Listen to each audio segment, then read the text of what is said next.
Bad things happen to good people. None of us were ever really born equal. Only one life, there ain't no sequel. Some people live, others stay fearful. This world ain't never been peaceful.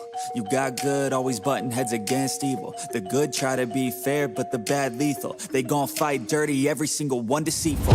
Stand up, I wanna see your face. Get your chin up like you belong in this place. We gon' train like you've never trained before. You're going up against something that you can't ignore. This ain't a game, this your life that we're playing with. There ain't no reset button or an off switch. You gotta face your fears, you gotta scratch the itch. You gotta break through the walls and get after it. Only time will tell who's gonna make it. I promise you, I'ma be the one who's gonna take it. I fight, I provide, leaving blood on the pavement. If you're up against me, then you better be praying. Cause I'll keep punching till my knuckles start breaking. I'll keep going through the blood that I'm tasting. I won't stop till they've all seen greatness. The battle for my world just started, I've been waiting. Villains and heroes, only time will tell who will win and who will fail. Villains and heroes, no there ain't no one else. Pick a side by yourself. I got this, there ain't no going back. Leave it all on the battlefield, push the attack. You can't stop me, I'm obsessive. A lot of people think that I come off aggressive, but I'm just passionate. Why aren't you? Ain't nobody care if you got nothing to lose. You gotta put yourself on the line, make moves. Otherwise you'll be a sheep with the lions watching you. Only time will tell who's gonna make it. I promise you, I'ma be the one who's gonna take it. I fight, I provide, leaving blood on the pavement. If you're up against me, then you better be praying. Cause I'll keep punching till my knuckles start breaking. I'll keep going through the blood that I'm tasting. I won't stop till they've all seen greatness. The battle for my world just started, I've been waiting. Villains and heroes, only time will tell who will win and who will fail. Villains and heroes, no there ain't no one else. Pick a side by yourself.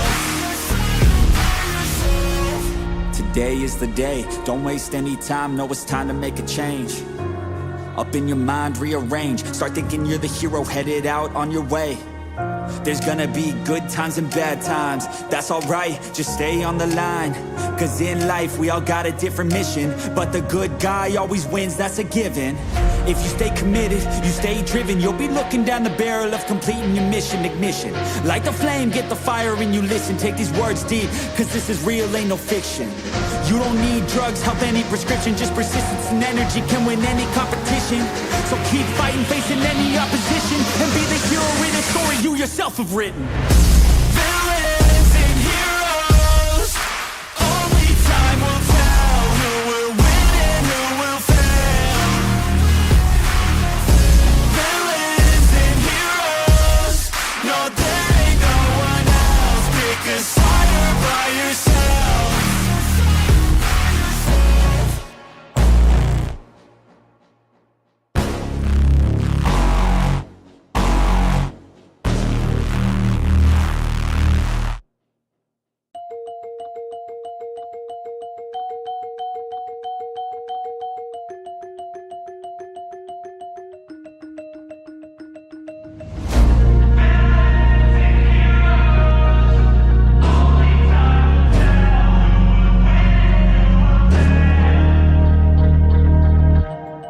Things happen to good people. None of us were ever really born equal. Only one life, there ain't no sequel. Some people live, others stay fearful. This world ain't never been peaceful.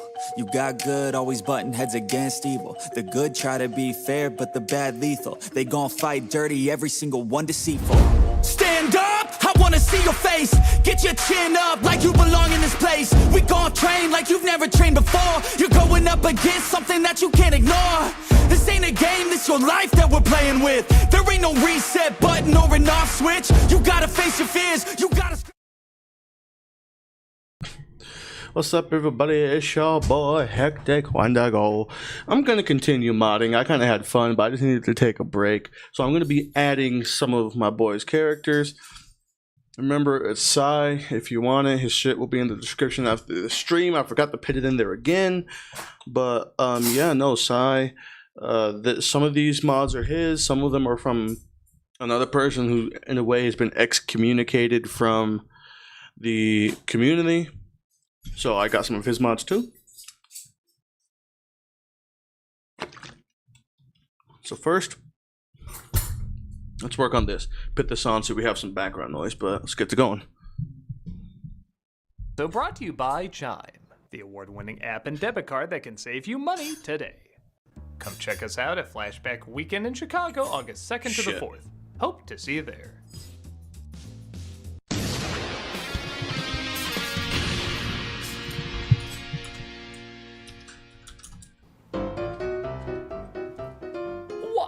Some sort of character based on the movie I just watched. Isn't that wacky? Oh, I bet you and I are gonna have a lot of interesting commentary together, Disaster Movie.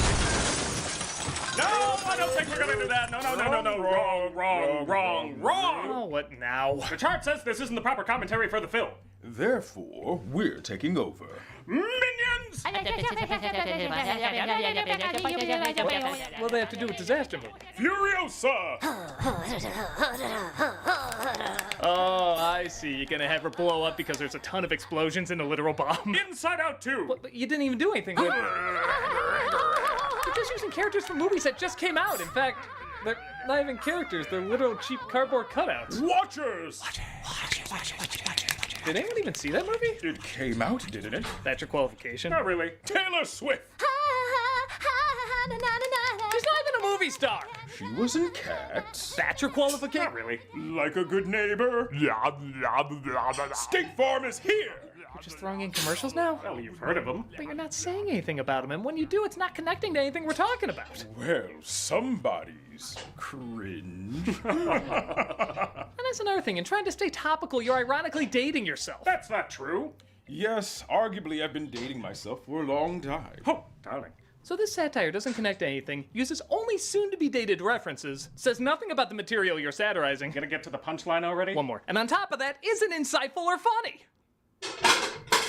I think it might be your finest work.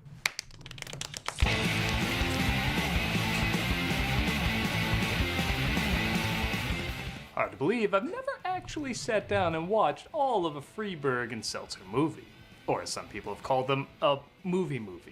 Now, satire films have been around for a while, mocking certain genres and films. But the ones that redefined them and arguably gave them a formula were the films of Mel Brooks and Zucker/Abrams. Satirizing usually one movie, but taking brief shots at similar films in the genre and occasionally a popular reference that might connect. That all changed though in 2000 when Scary Movie hit theaters. A divisive film to say the least, the movie did still mainly focus on satirizing the Scream films. But they tried to work in as many other scary films and current pop cultural references as possible. Well, sure, you can do that as long as it's structured well. But two of the film's writers, Jason Freeberg and Aaron Seltzer, said structure's for people who like things. Let's just cram in as many references as we can so people will see the trailers and think we spend as much time mocking them as previous satires have. Thus we got the movies, films trying to bank off Scary Movie's success, down to even using the same poster layout. Many of them were handled by this duo, and to their credit, people kept falling for it. Even as the audience eventually shrunk for these films, they were so fast and cheap to make that not that many folks had to see them. I mean, there's gotta be an 8-year-old or a person waking up from a coma with brain damage who didn't know this formula yet, and those two seeing it alone would probably be enough for these films to make a profit. When I asked folks online which of these films was arguably the worst, almost unanimously people said Disaster Movie. With a 1.9 rating on IMDb, 1% on Rotten Tomatoes, and to audience's credit, it was one of the few Freeberg-Seltzer movies that didn't make its money back. I feel like that soldier who sheds a tear of hope for humanity's future in paths of glory. So, is this the worst of the movies to ever come out? Well, I've never seen any of the other ones, but yes. There's just no way it's not yes. But let's take a closer look anyway. Yeah, folks, it's that bad. Let's take a look at Disaster Movie. Come on, you're not getting out of this that easily. Well, at least they actually sat down and watched Armageddon. This opening titles. Yeah, I'm not even convinced they sat all the way through that.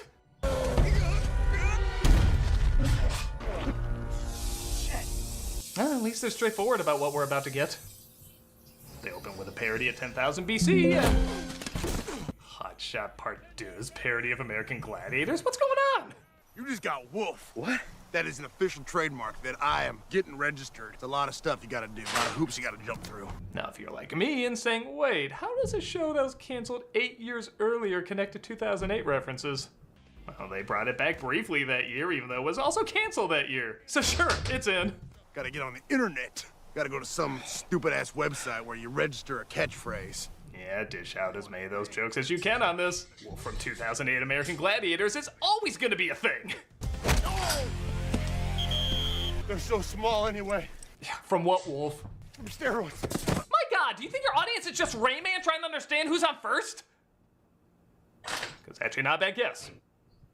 He then stumbles across Amy Winehouse. Oh, going for the obvious ones, huh? What? Is this film supposed to come with homework? Like answer how any of these jokes are supposed to connect to anything? The end of the world will be August 29, 2008. All I can put together, I think, is Amy Winehouse had bad teeth like a saber-toothed tiger? Maybe? Either way, making fun of Amy Winehouse is always gonna be classy. How much time do we have? All right, let's have a look-see. Everyone's on Facebook. Finally, a joke I'm glad is dated. You're doomed. Lies. Crystal Skull. I thought I was gonna make Just it. I'm watching a bad 2000s movie, it's like I'm watching other bad 2000s movies. It turns out this is all a dream of Will, played by Matt Lanter, who wakes up next to Flavor Flav, yeah! I guess I could make another joke about how a dated reference connects to nothing, but honestly, I'm more amazed they had to get a look-alike. Like, even Flavor Flav had standards above being a disaster movie. I love you. I like you too. Will talks to his girlfriend, Amy, played by Vanessa Lackey, who's annoyed he never said he loves her. Come on, Jojo. You're taking JoJo? Will. You're taking I'd rather JoJo. hear JoJo's history with these people than any other jokes in this movie. Are you still coming to my Sweet 16 party? You're 25. Okay, that was a cute bit, making fun of how younger people are always played by older people. One. Or it's a pointless reference to something popular that year. You know, it's starting to hit me. I don't think I like 2008. They throw a party where, surprisingly, they don't just make 2008 references. No, they make 1997 references. Take a look at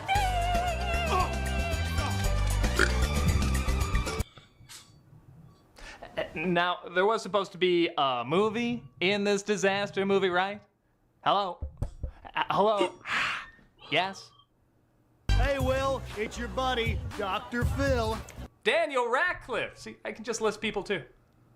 Look, No Country for Old Men guy. Yeah, I know the character had a name, but they sure didn't learn it, so why should I? Punch. Hey, look, Superbad. These aren't even disaster movies. God, you're such a douche. Oh, remember what I said before where even Flava Flav wouldn't stoop so low as to be in this film? I just wanted you to remember I said that. Hey, Kim Kardashian. Those guys are trying to steal our booze. Nobody tries to steal my gold, Slogger. Shoot the target.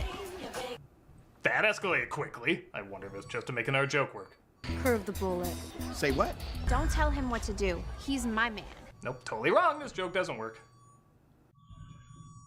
Right now with Papa Murphy's, we've got a great deal. Which means Thank I God. make more great pizza. Get select large thin crust pizza. You can control the bullet to go wherever you want. Ah, yes, the famous Carmen Electra scene from Wanted. Did you just play Mad Libs with what actor goes with what joke? Back off, bitch. You don't want none of me. Oh, I see. It was to lead to another joke. That doesn't make sense. I mean, the story vanished. We might as well just watch smut at this point. Hey, where'd all the people go? Calvin! Oh, it was a daydream. Thank God you established that, because this one seemed crazy compared to everything else. Nice shot, asshole. Okay, so every corner of the room has a different movie not being funny. Was that just the theme of the party? Oh God, I forgot about this. Well, I hope she gives birth to the plot. What better way to celebrate your super duper sweet 16? The High School Go ahead Musical. and try with an explanation. Just go, movie! movie! Oh, what the fuck? You know, for a film promising characters blowing up, they sure are taking their sweet time. I forgot how shitty this movie is. JT's here. JT. I would love somebody who has never seen a movie before try to I feel like it's an explain what's acid happening. trip. What am I talking about? I've seen hundreds of movies before, and I can't explain what's happening. How about that? Only 20 minutes in, and an actual disaster movie is referenced in Disaster Movie. Fabio, you're wigging harder than a smack addict at an Iggy Huh? show circa 73. What? I speak in overly written clever for clever's sake quips. Huh. So they're mocking a film who just makes random references and passes it off as humor. Wow! Look at that huge fucking hypocrite! I mean, if I ever get a hippo, that's the perfect amount of grit I would need for its pet. Hippogrit. Can't believe I didn't know it's getting dropped off here from Asia. Sorry about the subject change. Anyway, this is stupid. Now, you could make the argument, should I be talking about that when I've done some similar jokes like this in the past? Well, one, yes, I acknowledge they're dated and didn't always work. Two, I at least had something to say about them. It wasn't just a reference. And three, it did take over 90% of what I was talking about. This just doesn't seem to care if it does that or not. In fact, literally, here's the only joke that almost brought a smile to my face. Every time we made love, I was thinking about another guy. Well, so was I. It's the most those movies ever gonna get from me. I don't care what people say. Disaster Movie had me fucking laughing the entire movie. That movie did. No shit. Okay. Cancel real quick. Before we regenerate that, I need to check that. I just noticed I could have easily fucked my entire shit real quick. Okay, and there's a backup in there. That's the backup from here, right? 10 p.m. Shit. Okay, no. That's right. No. So now. No, what I do now. Okay. I had to rethink something. I got it. I got myself confused. The quake erupted a gas main and destroyed the ghetto. I can live with that. Oh no! Not since Blazing Saddles has a movie dared to ask, why aren't we watching Blazing Saddles? Asteroids are falling out of the sky. End of the world. Okay, so Will and Amy are obviously the main characters, but aside from that, who do you think the other leads are? It's impossible to tell who is constructed well enough to hold a movie and who is just a throwaway joke. Okay, the black best friend, that's kind of a trope. The super bad boys? No. One of the High School Musical kids? Carmen Electra got a whole bunch of screen time. Guess she's out. Oh, okay. Juno's a lead. Why not? And Kim Kardashian. Can I just say I watched the rest of this? The makers of the film clearly did for the movies they're spoofing. It's the apocalypse! It's Armageddon! I think I just shit myself! Are you so desperate you'd have that pointless a reason for a little TNA? What am I talking about? Of course you are. Oh my god! Hannah Montana's dead! Wow! It's Smash Mouth! But she comes back to life to promote her merchandise? Was that the popular thing to make fun of her for? A solid 2 minutes of joke seems to think so. Remind your parents to pick up your official Hannah Montana lunchbox! Can somebody help us? Isn't there anybody that can help? Man, even for the low bar of not trying in this movie, she is really not trying. Hey, Freebird. Yes, Seltzer? I just saw a trailer for Hancock at Best Buy. What's the sound on? No. Yeah, put it in the movie anyway. And in case you think I'm exaggerating, like, come on, they must have seen the movies they're satirizing. Hancock and this film both came out in 2008. But big deal, maybe one came out in January and the other came out in December. Like, that's still plenty of time to see a film, write some good jokes about it, really think about it, and put it into a movie, right? 10,000 BC, Jumper, Get Smart, Kingdom of the Crystal Skull, Dark Knight, Prince Caspian, Wanted, Iron Man, You Don't Mess with the Zohan, Sex and the City, and Kung Fu Panda all came out in 2008. That means not only do they have to watch all these, write the script, and film it in time for a premiere date at the end of August, but also get this all done for 3 more of these movies to be released the exact same year. One of them directed by the same duo. There is nothing AI can take away from us that we aren't already gladly sacrificing ourselves.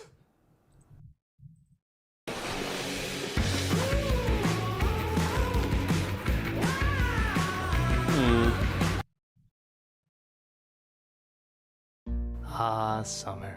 It's great feeling the wind blow through the dots on your head that used to be your hair. It's also a great time to start building your credit. But you don't want to spend more time than you have to on that, because you can just be outside looking creepy.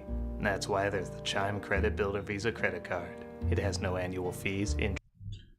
Okay, and now time for that to be paused because I did just finish adding the first. Okay, what? Hold up. Well, that scared me.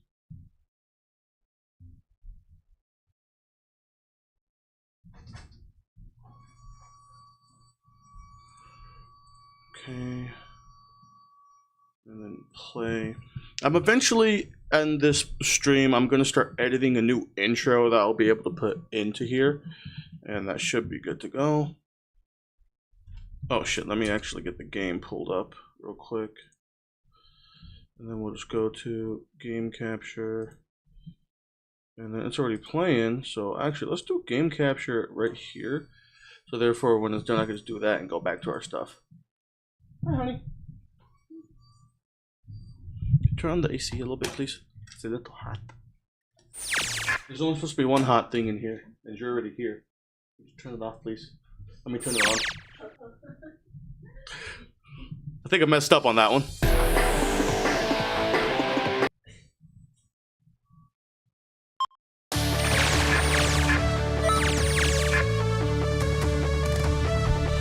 Oh, I've noticed I haven't been paying attention to mine, so I'm sorry, guys.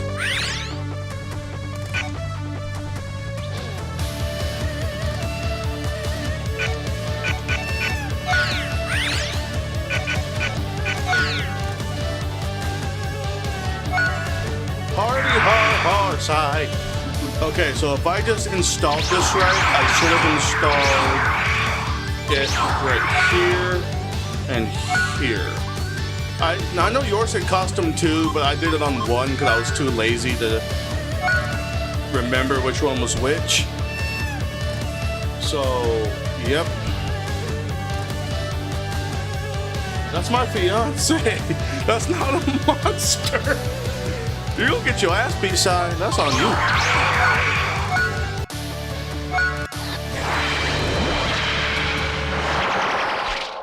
Ah, Jesus.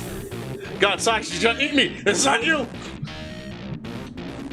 My key is rising. It's the end for you.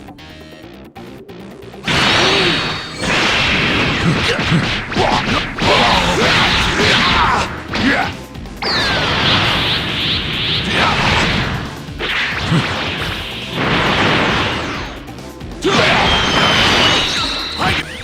God, the game is extremely loud. I told you, it's my fiance. What do you mean you told me?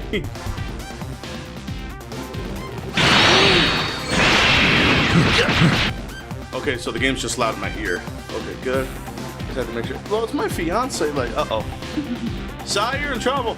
No, I think this is what they do before actually. Ah, yeah.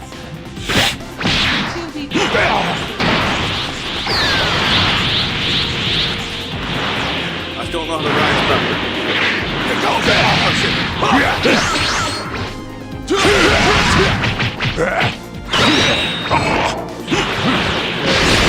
Let's see what skill set he has. I forgot.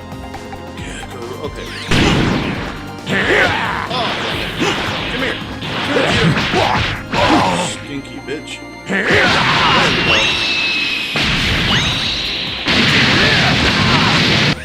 Okay. So I just have to make sure that the mod did work. So now the next step for that. And yes, this is your mod, brother. I swear it is.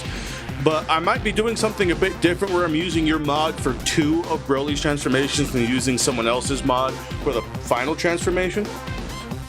Just because it fits more with how it happens in the Super movie. But it's all respect to your mod. Your mod will be 100% mentioned at all times. I forgot to put you in the fucking description again, but your shit will be covered, so don't worry. I'm not gonna fucking do you dirty like that, brother. That's not me. Interest or credit check to apply. Use it everywhere Visa credit cards are accepted. And build credit using your own Okay, money. and then now Yes, back to what I summer is was so doing. lush and green. Green like the money you'll save with Chime. With a qualifying direct deposit, I you have to get wait for the access next to your time he money plays a sooner. horror game. You can Oh, access fuck over you, dude. 60,000 fee-free ATMs. That's more Okay, than the so top now what 3 you guys national can banks see combined. Easily is find I one have near the you with files Chime here. app. I'm underwater. So now we're going to be Send and working on receive money as you can use Chime to pay anyone, 68 Chime members or Broly, not, and if I pull cash up out the your money Raging fee-free. Blast, You can also I actually forgot to bring up the freaking $200 list. without fees with SpotMe. Just set up a Do not judge my background. I've been watching SML since I was a child. You up to your limit when you make a Okay, credit so card purchase or cash withdrawal that 68, I exceeds believe your that's balance. Super Saiyan Probably do a Broly. Yep, weird Super eye Saiyan thing. Broly. Why does it say Brawly I like it when I still have to edit it But and Chime pick wants to one make sure thing? you That's sleep. annoying. With Chime's secure credit yeah. card, you can improve your credit scores all summer long. Okay, so Get now we're going to be started working today on at Super Saiyan Broly. chime.com/nostalgia. That's chime.com/nostalgia. Chime feels like progress. Okay, let me find your thing Fast here. The Chime Credit Builder Visa credit card is issued by the Bancorp Bank, NA or Stride Bank. Out-of-network ATM withdrawal and OTC advance fees may apply. Terms and conditions apply. Go to chime.com/disclosures for details. And now it's time to say cabbage. And then we You know why. file, import AFS. There we go. Hey folks, I'm playing Arkham City every Friday on Twitch. We also got content 5 days a week. Hope to see you there. Nice, and then go here. They make their way into an abandoned building and there's shitty satire in here too. This is our hiding place. Unless you want to fight. This Well, movie would be more that is a effective if guy. they were just literally running away from bad parodies. I never back down. Get some. Juno fighting Carrie Bradshaw. They listened. They're finally giving the people what they want. I'm lactating. You're writing this like No. you just found out what lactating is. I think you just found out what lactating is. I'm freezing. We gotta take off our clothes. Our bodies will keep each other warm. This is the most expensive Elsagate video I've ever seen. Will has a dream he becomes a jumper who jumps into Narnia and gets killed by Prince Caspian. You guys? Well, we saw your dream. Okay, so next one Okay, we're working on I'll that just say one. it. So I am legitimately, unironically impressed with how lazy these references are. Like, how little do you have to care about your job that thousands of people travel to Hollywood to get? It's intriguingly mind-boggling. More asteroids fall around them, so they have to leave. So Will calls Amy 68 to make Broly sure she's all right. 1. I love you. Wow, they'd rather make fun of an AT&T commercial nobody remembers than an actual disaster film. I literally just count Armageddon. You have one. Has anybody counted any others? But good news, a Kardashian dies. Millions of people with no lives are now forced to discover substance.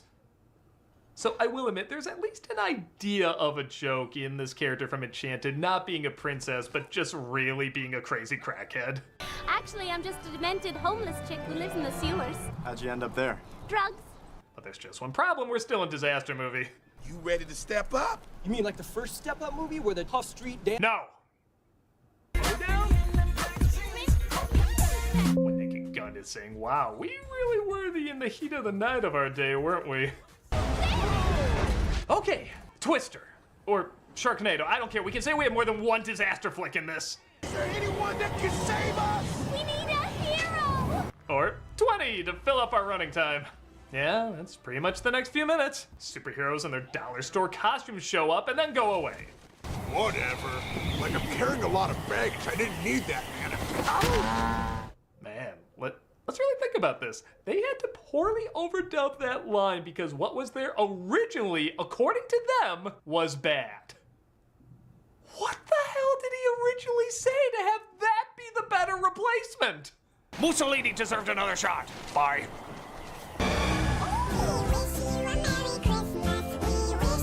I guess in their own way, the Chipmunk movies were kind of disaster films. Oh my god. Every scene is a Family Guy cutaway they just forgot to write the lead-in for. 68. Boy, that Simon sure looked alive before he left. The magic of cinema.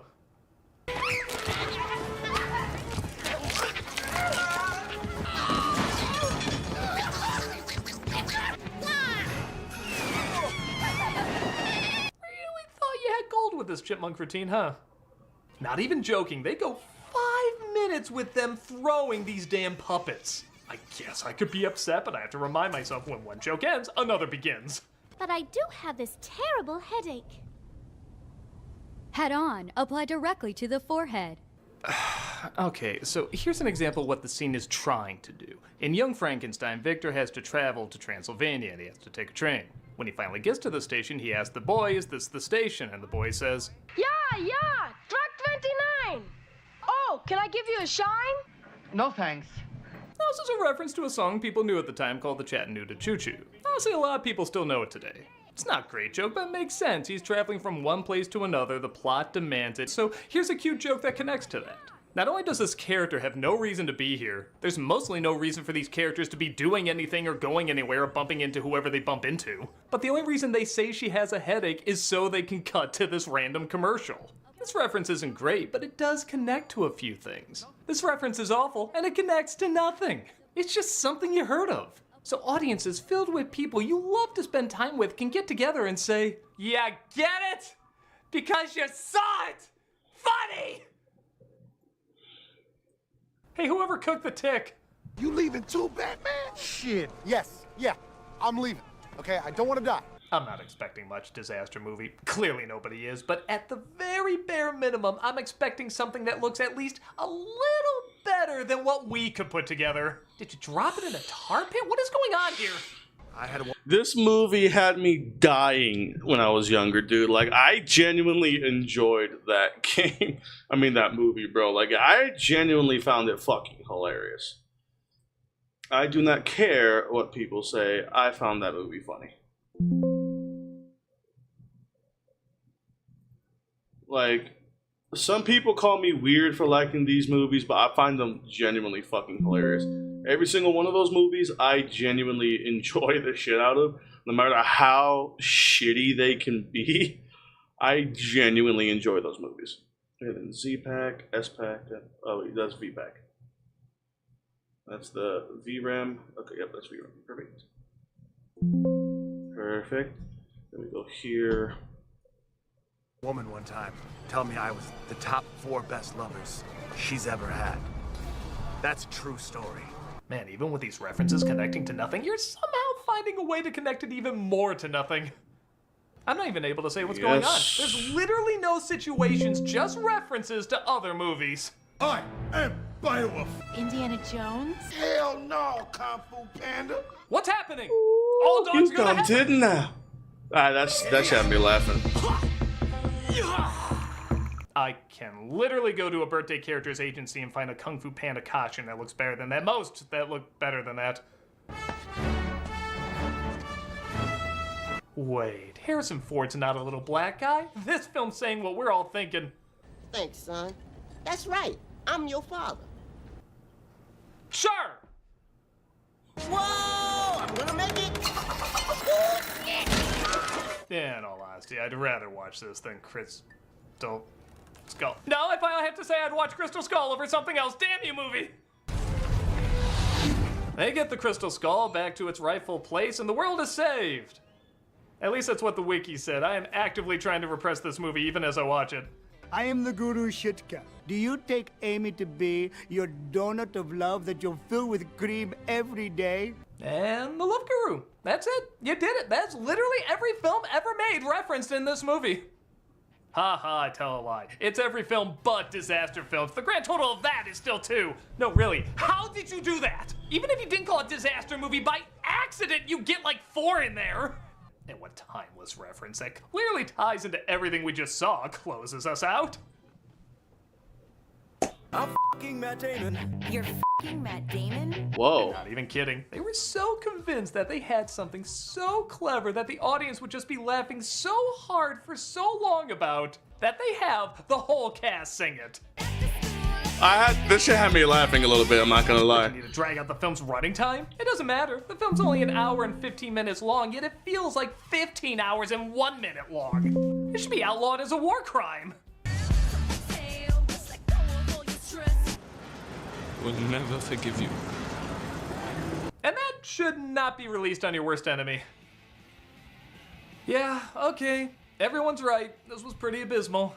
It's bad for all the reasons. So then you we think go it'd be here. bad, and even by that low setting, it finds a way to sink even lower. There is no level this film works on. It's not even a fascinating kind of bad. Okay, at first, it's a little intriguing how soulless and desperate it is, but it just keeps repeating the same awful over and over. I guess it serves as an unintentional beacon towards why parody classics like Airplane and Young Frankenstein and others are so well put together. Okay, now that that's done, I know this may sound stupid for people watching besides Sai, because Sai kind of knows the process. But well, he knows the process more than fucking me. But no, I'm going to be now checking the second Broly mod I just installed for. I'm going to be checking the second Broly mod I did just install. And then we'll be going from there. I think this Broly mod should be working. So let's hopefully, because if this worked proper, I'm gonna be for the, as I said, the third transformation side, and this is with much love to you, I'm gonna be using a separate mod to complement your mod.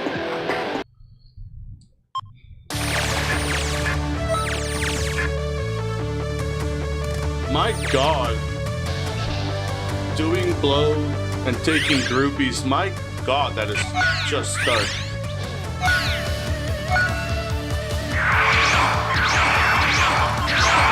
What is this? Tarble? Oh my God.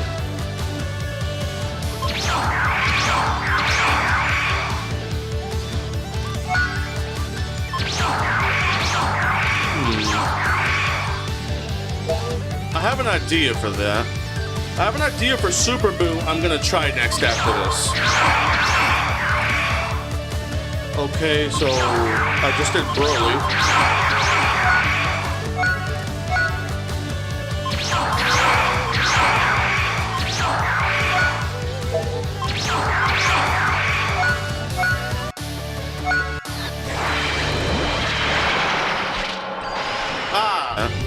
I have an idea for Super Boo I'm gonna try next after this. Oh my God. I don't remember unmuting that. That scared the shit out of me. Who are you? There are more surviving Saiyans besides us? I want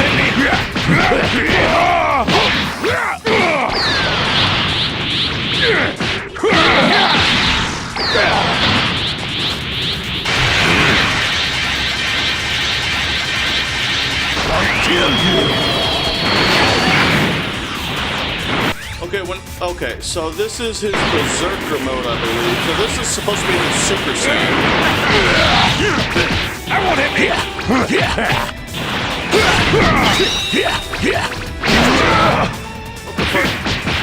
Damn it! I want him here! I'll kill you!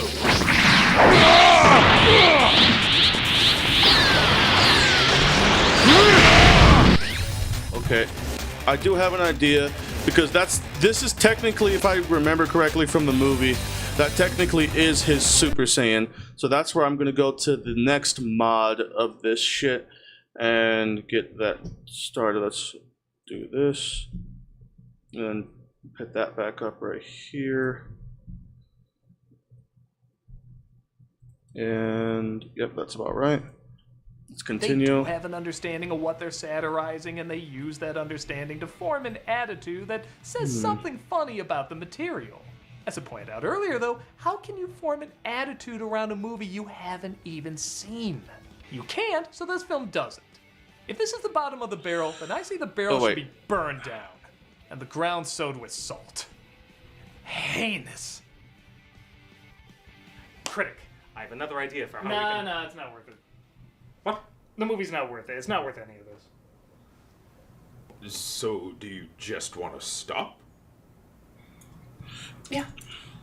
You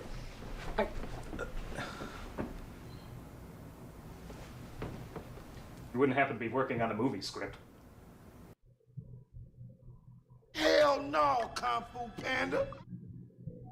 Ooh, you done did that. We're still doing cameos for charity. Okay, now that I actually did that, let's put something else on that would be a little cooler. Yeah, there we go, kill count, perfect. I love the kill count movies.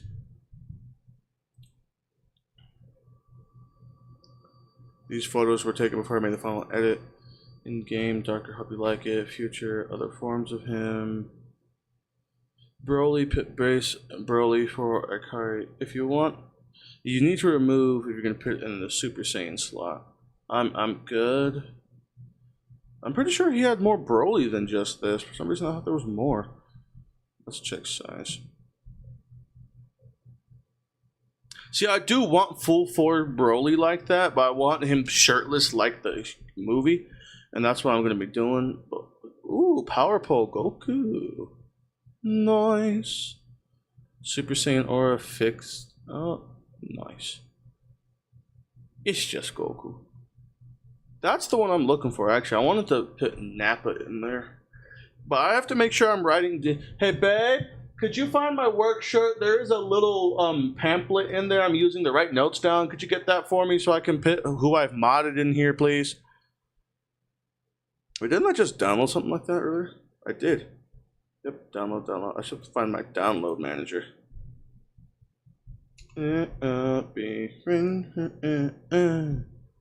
Oh, oh wait, no, it's downloaded, but I have to go actually into my download files. Wait, Call of Juarez. I still regret that game. God, that shit was so stupid.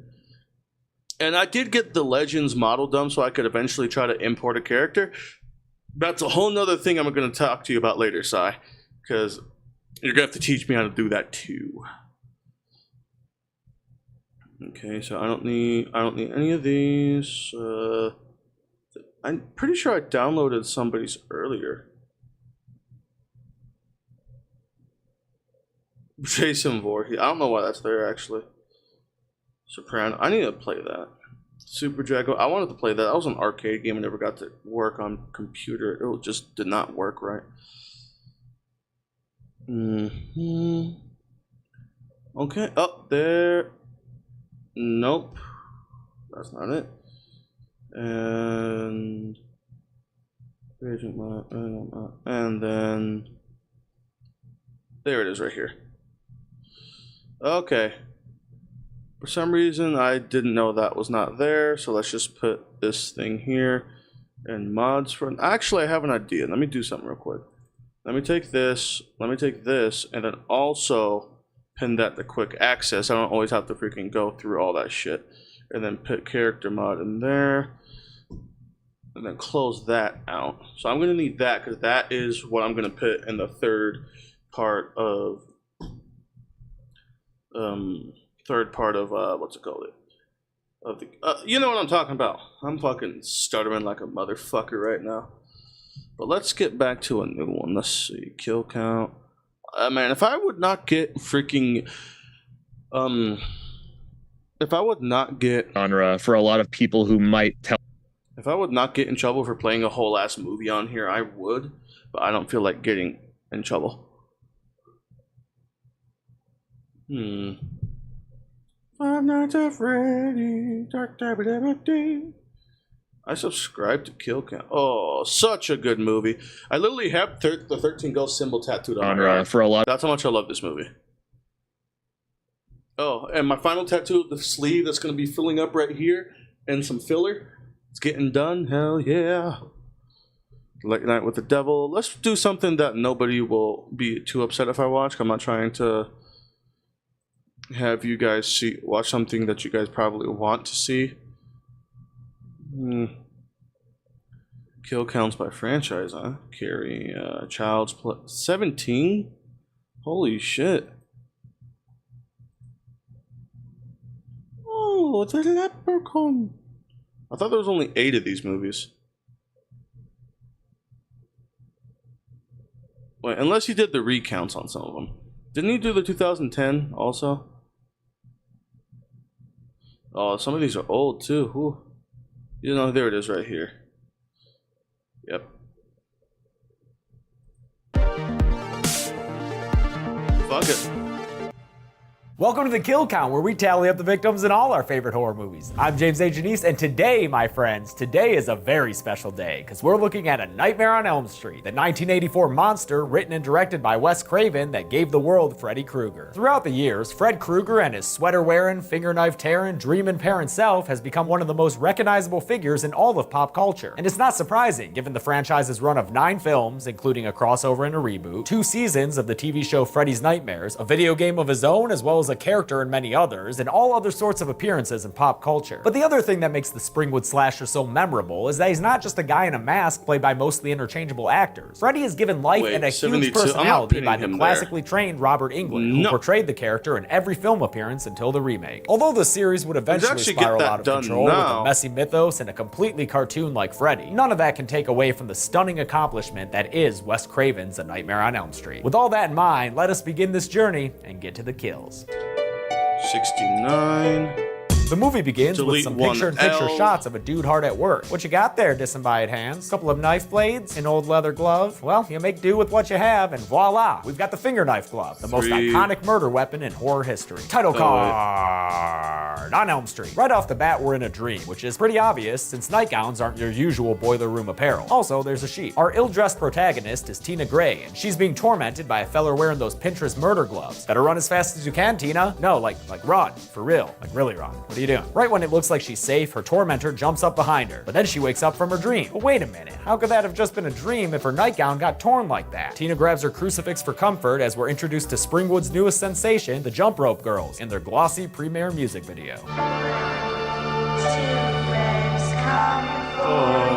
Tina and her friends are jamming out to that track when they pull up to go to school the next day. What, they just get to park right there on the street? Tina's telling Nancy Thompson and Glenn Lance about her nightmare, with Nancy confiding she had one too, when they're joined by Rod Lane. I had a hard-on this morning when I woke up, Tina. Had your name written all over it. There's 4 letters in my name, Rod. How could there be room on your joint for 4 letters? Oh cool, teenage characters that are funny and likable. Thanks as always, Wes Craven. Nancy tells Tina not to worry, because everyone has bad dreams once in a while, and Glenn's like, yeah, one time I dreamt that I grew up and starred in a movie called Mordecai. Then he runs off to go practice his pirate swagger and eccentric voices. That night, when they're all hanging out at Tina's place, she and Nancy learn that both their dreams feature the same long fingernailed freak. Actually, they were more like finger knives or something. Oh, sorry, Nancy. Finger knives. Friggin' know-it-all. Want to tell me what they sound like, too?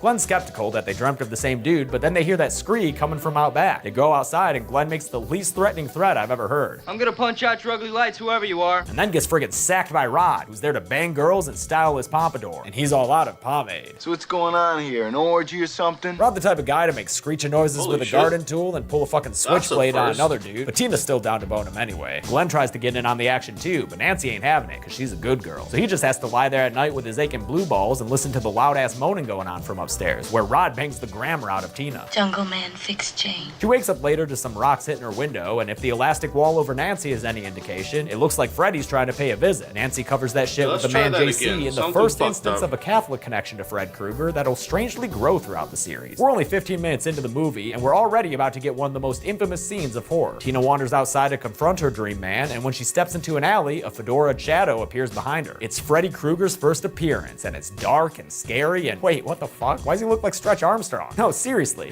Yeah, I mean, sure, the sparking finger knives are scary, and his first line's pretty cool. Please, God. This is God. But then he's running like a drunk uncle playing around with his infant nephew as he chases Tina down the alleyway. I'm not trying to shit on Freddy's first appearance. I think it's awesome, and it's got a ton of great moments, like when he shows off his masochism to Tina by slicing off his fingers, or when she rips off his face to reveal a creepy skeleton puppet behind it. But even those are a little silly.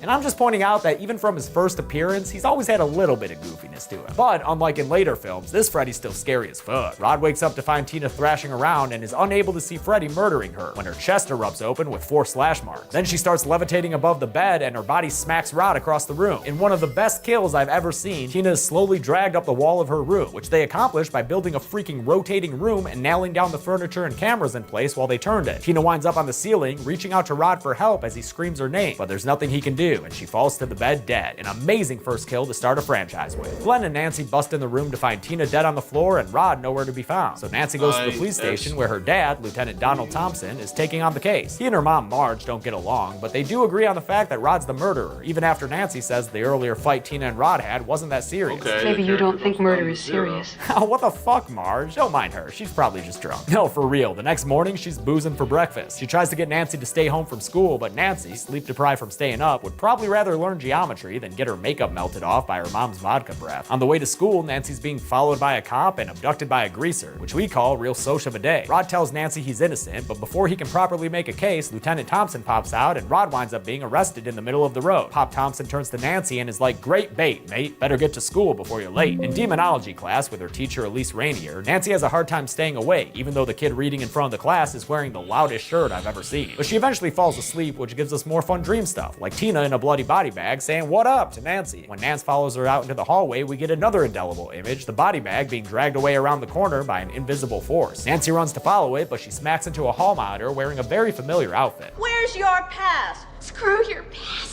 Better watch that attitude, Nancy. That monitor's been ordained in the Church of Finger Knives. Nancy follows the blood trail downstairs into the boiler room where she runs into Fred Krueger for herself. He's still on that masochism kick and shows Nancy he's got a bunch of oozy maggots behind his nipples. Yuck. Then he comes after her and corners her in the boiler room. And the only way Nancy avoids his glove and his waggly tongue is by burning herself against a hot pipe, which wakes herself up out of the dream. She sees that her dream injury followed her into the real world, so she visits Rod in jail again to hear him out. He tells her that Tina died from 4 slashes all at once, and further elaborates that he's also dreamt of a guy with knives for fingers. So Nancy finally begins to realize just how deep of shit they're all in. And it's pretty deep. That night she's enjoying some tubby time with her favorite blue bath pillow when she falls asleep, and Freddy gets real suggestive with his glove. Before things can get explicit, Nancy's woken up by her mom warning her about sleepy people drowning in baths, but Nancy doesn't heed her warning and falls asleep again. And this time Fred gets straight to business and pulls her underwater, turning her tub into a deep blue sea and nearly drowning her in the bath. She's able to escape, but she ain't taking chances no more. Better break out these convenient stay awake pills behind the mirror. They act V-fast. She gets a bedtime visit from Glenn, who still doesn't buy into all this dream murder stuff, so he's probably not the best person to ask to stand guard for you while you go on a dream journey, Nancy. But since he's the only option she has, they turn off the lights and she tells him to wake her up if she starts sleep freaking. In her dream, she goes outside and winds up at the police station where she peeps in on Rod, fast asleep on his jail cot. Oh, and look, he's got a visitor. Wonder if it's conjugal. Nancy starts calling out for Glenn, but to no avail. Then Tina shows up again and gets all buggy, spitting out centipedes and turning into eels and shit. This is what your dreams are like? What did you eat before bed, Nancy? Freddy pops out and begins another chase sequence that leads Nancy to her home, where she tries to run upstairs only to find the steps have been turned into blobs of toothpaste. Freddy uses a very unconvincing mask and pretends to be Tina for a minute. Nancy, help me, please. Until he gets bored role-playing and just wants to be himself again. Save me from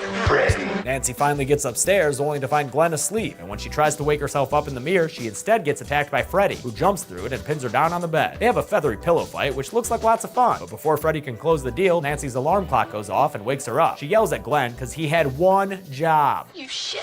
When she sees a remnant of her Freddy fun times, she realizes Rod is in danger. They go to the police station but get held up by Nancy's dad, who's working late on the case, so they're unable to get back to Rod as he's being visited by Freddy via a very phallic rolled up bedsheet that wraps around his neck. It tightens and strangles him, then drags him across the floor and up the wall to hang him to death. They all find Rod dead via hanging in the jail cell, giving us another kill to chalk up on the board. I guess he couldn't stay golden. After Rod's funeral, Nancy describes her dream stalker to her dad, who looks at Marge nervously as Nance goes into detail about the hat and the sweater and the finger knife glove. Mama Marge says it's time for Nancy to get help, so off to the Katja Institute for some science. Nancy goes to sleep under supervision, but when she slips into REM sleep, her charts start going all earthquakey, and she convulses violently in bed. Marge and the doctors wake her up to find 3 things. Number 1, Nancy's hair is now white. It just might remain that white for the rest of her days. Number 2, I don't really have Hamilton lyrics for 2 or 3, but she's got a slash on her arm, and she's pulled Freddy's fedora out of her dreams and into reality. But Nancy, how will he milady his way around Dreamworld now? The next morning, after Nancy shows Marge the name Fred Krueger is written inside the hat, you know, in case Fred ever had a coat check, I guess, Marge says he's not a threat because Fred Krueger is dead, and Nancy gets real mad that Marge has known about this dude the whole time. So mad that she smashes Marge's handle on the floor. Oh, that liquor's coming out of your allowance, young lady. Later on, after a scene very obviously shot in Venice Beach despite the film's apparent Ohio setting, Nancy comes home to find the windows on her house have wrought iron bars covering them. Looks like Mama Marge got drunk and installed a new security system in, what, a single afternoon? And they say alcohol alcohol's a depressant. Marge takes Nancy down to the basement to finally fill her in on Fred Krueger's backstory. He was a filthy child murderer who killed at least 20 kids in the neighborhood. Oh, heavy shit. But note that here they only mention child murder. Still not great by any stretch of the imagination, but it wasn't until the reboot that Freddy explicitly became even more of a monster. Nancy asks if the justice system did its job, but sounds like it didn't. The lawyers got fat and the judge got famous, but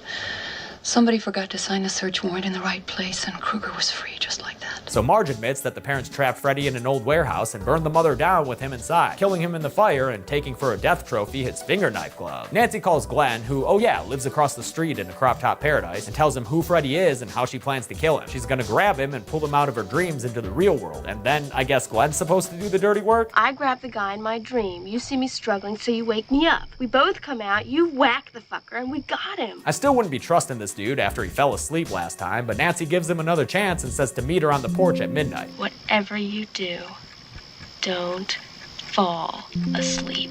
Marge puts Nancy to bed and cleans up her coffeeware, not knowing that as soon as she's out of the room, Nancy's about to pull out her backup supply to get another fix of that sweet, sweet Joe. When it gets closer to midnight, Nancy goes to sneak out, only to be thwarted by Marge breaking out her own backup supply of essentials. Shut up. It's a good one by Sneaky. Shut up, James, just for a minute while I install this one. And then we cut, like so. PS3. And then we do this, paste, replace. And then that should be good to go there. So now we open this up and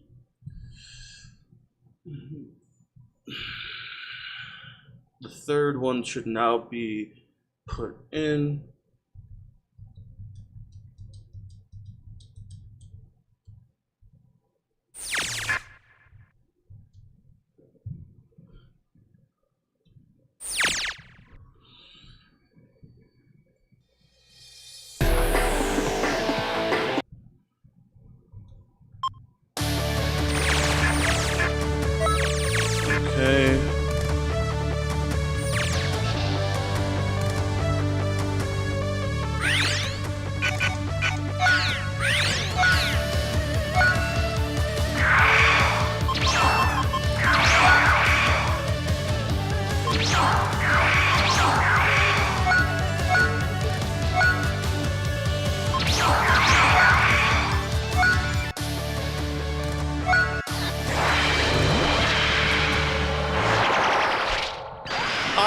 I'm never gonna be able to get that done, man. Oh, it's you.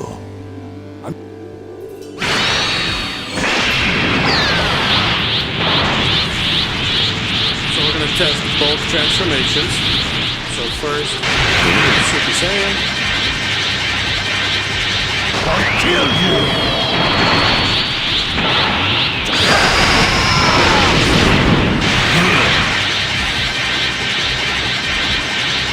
Enjoy this.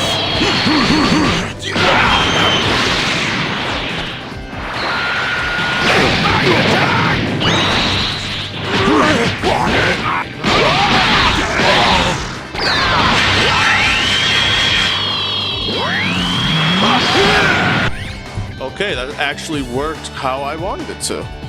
Perfect. Okay, so now we got that done.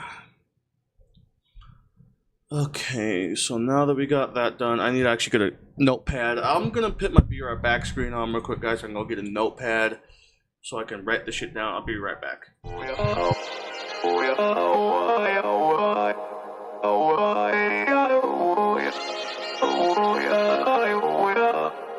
You gotta take control. Life's too short. Get out of your head, make a better life instead. You gotta give it all your best. So put your hands up to the sky and live your best life, alright. Don't just let it go by, just try, oh my. Got only one life, got only this time. We gonna get it right. You gotta let go of those who don't belong in your tribe. So cut the bad out of your life. Yeah, do it one time, one time.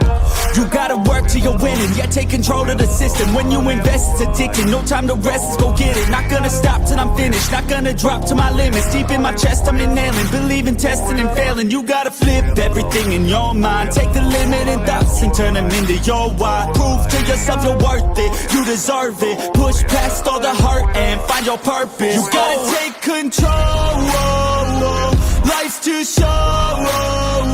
Get out of your head. Make a better life instead. You gotta give it all your best. So don't let go. Take control.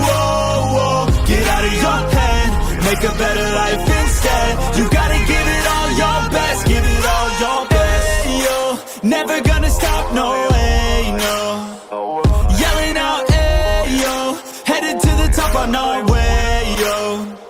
You gotta make change. Yeah, there's gonna be a little pain, but nothing's worse than staying the same. So light that flame, put the work in, go claim everything you want in this place. It's time to go fast, know that energy is all cash. You could get it all if you never give up, no slack. Headed to the top is a mystery, your own path. Never gonna stop, no, you got this, never go back. I know it gets hard, you gotta love it. You gotta recharge with what you want and think of your dreams. Get that energy to go and get everything. You gotta take control. Life's too short. Get out of your head. Make a better life instead. You gotta give it all your best. So don't let go. Take control. Get out of your head. Make a better life instead. You gotta give it all your best. Give it all your best.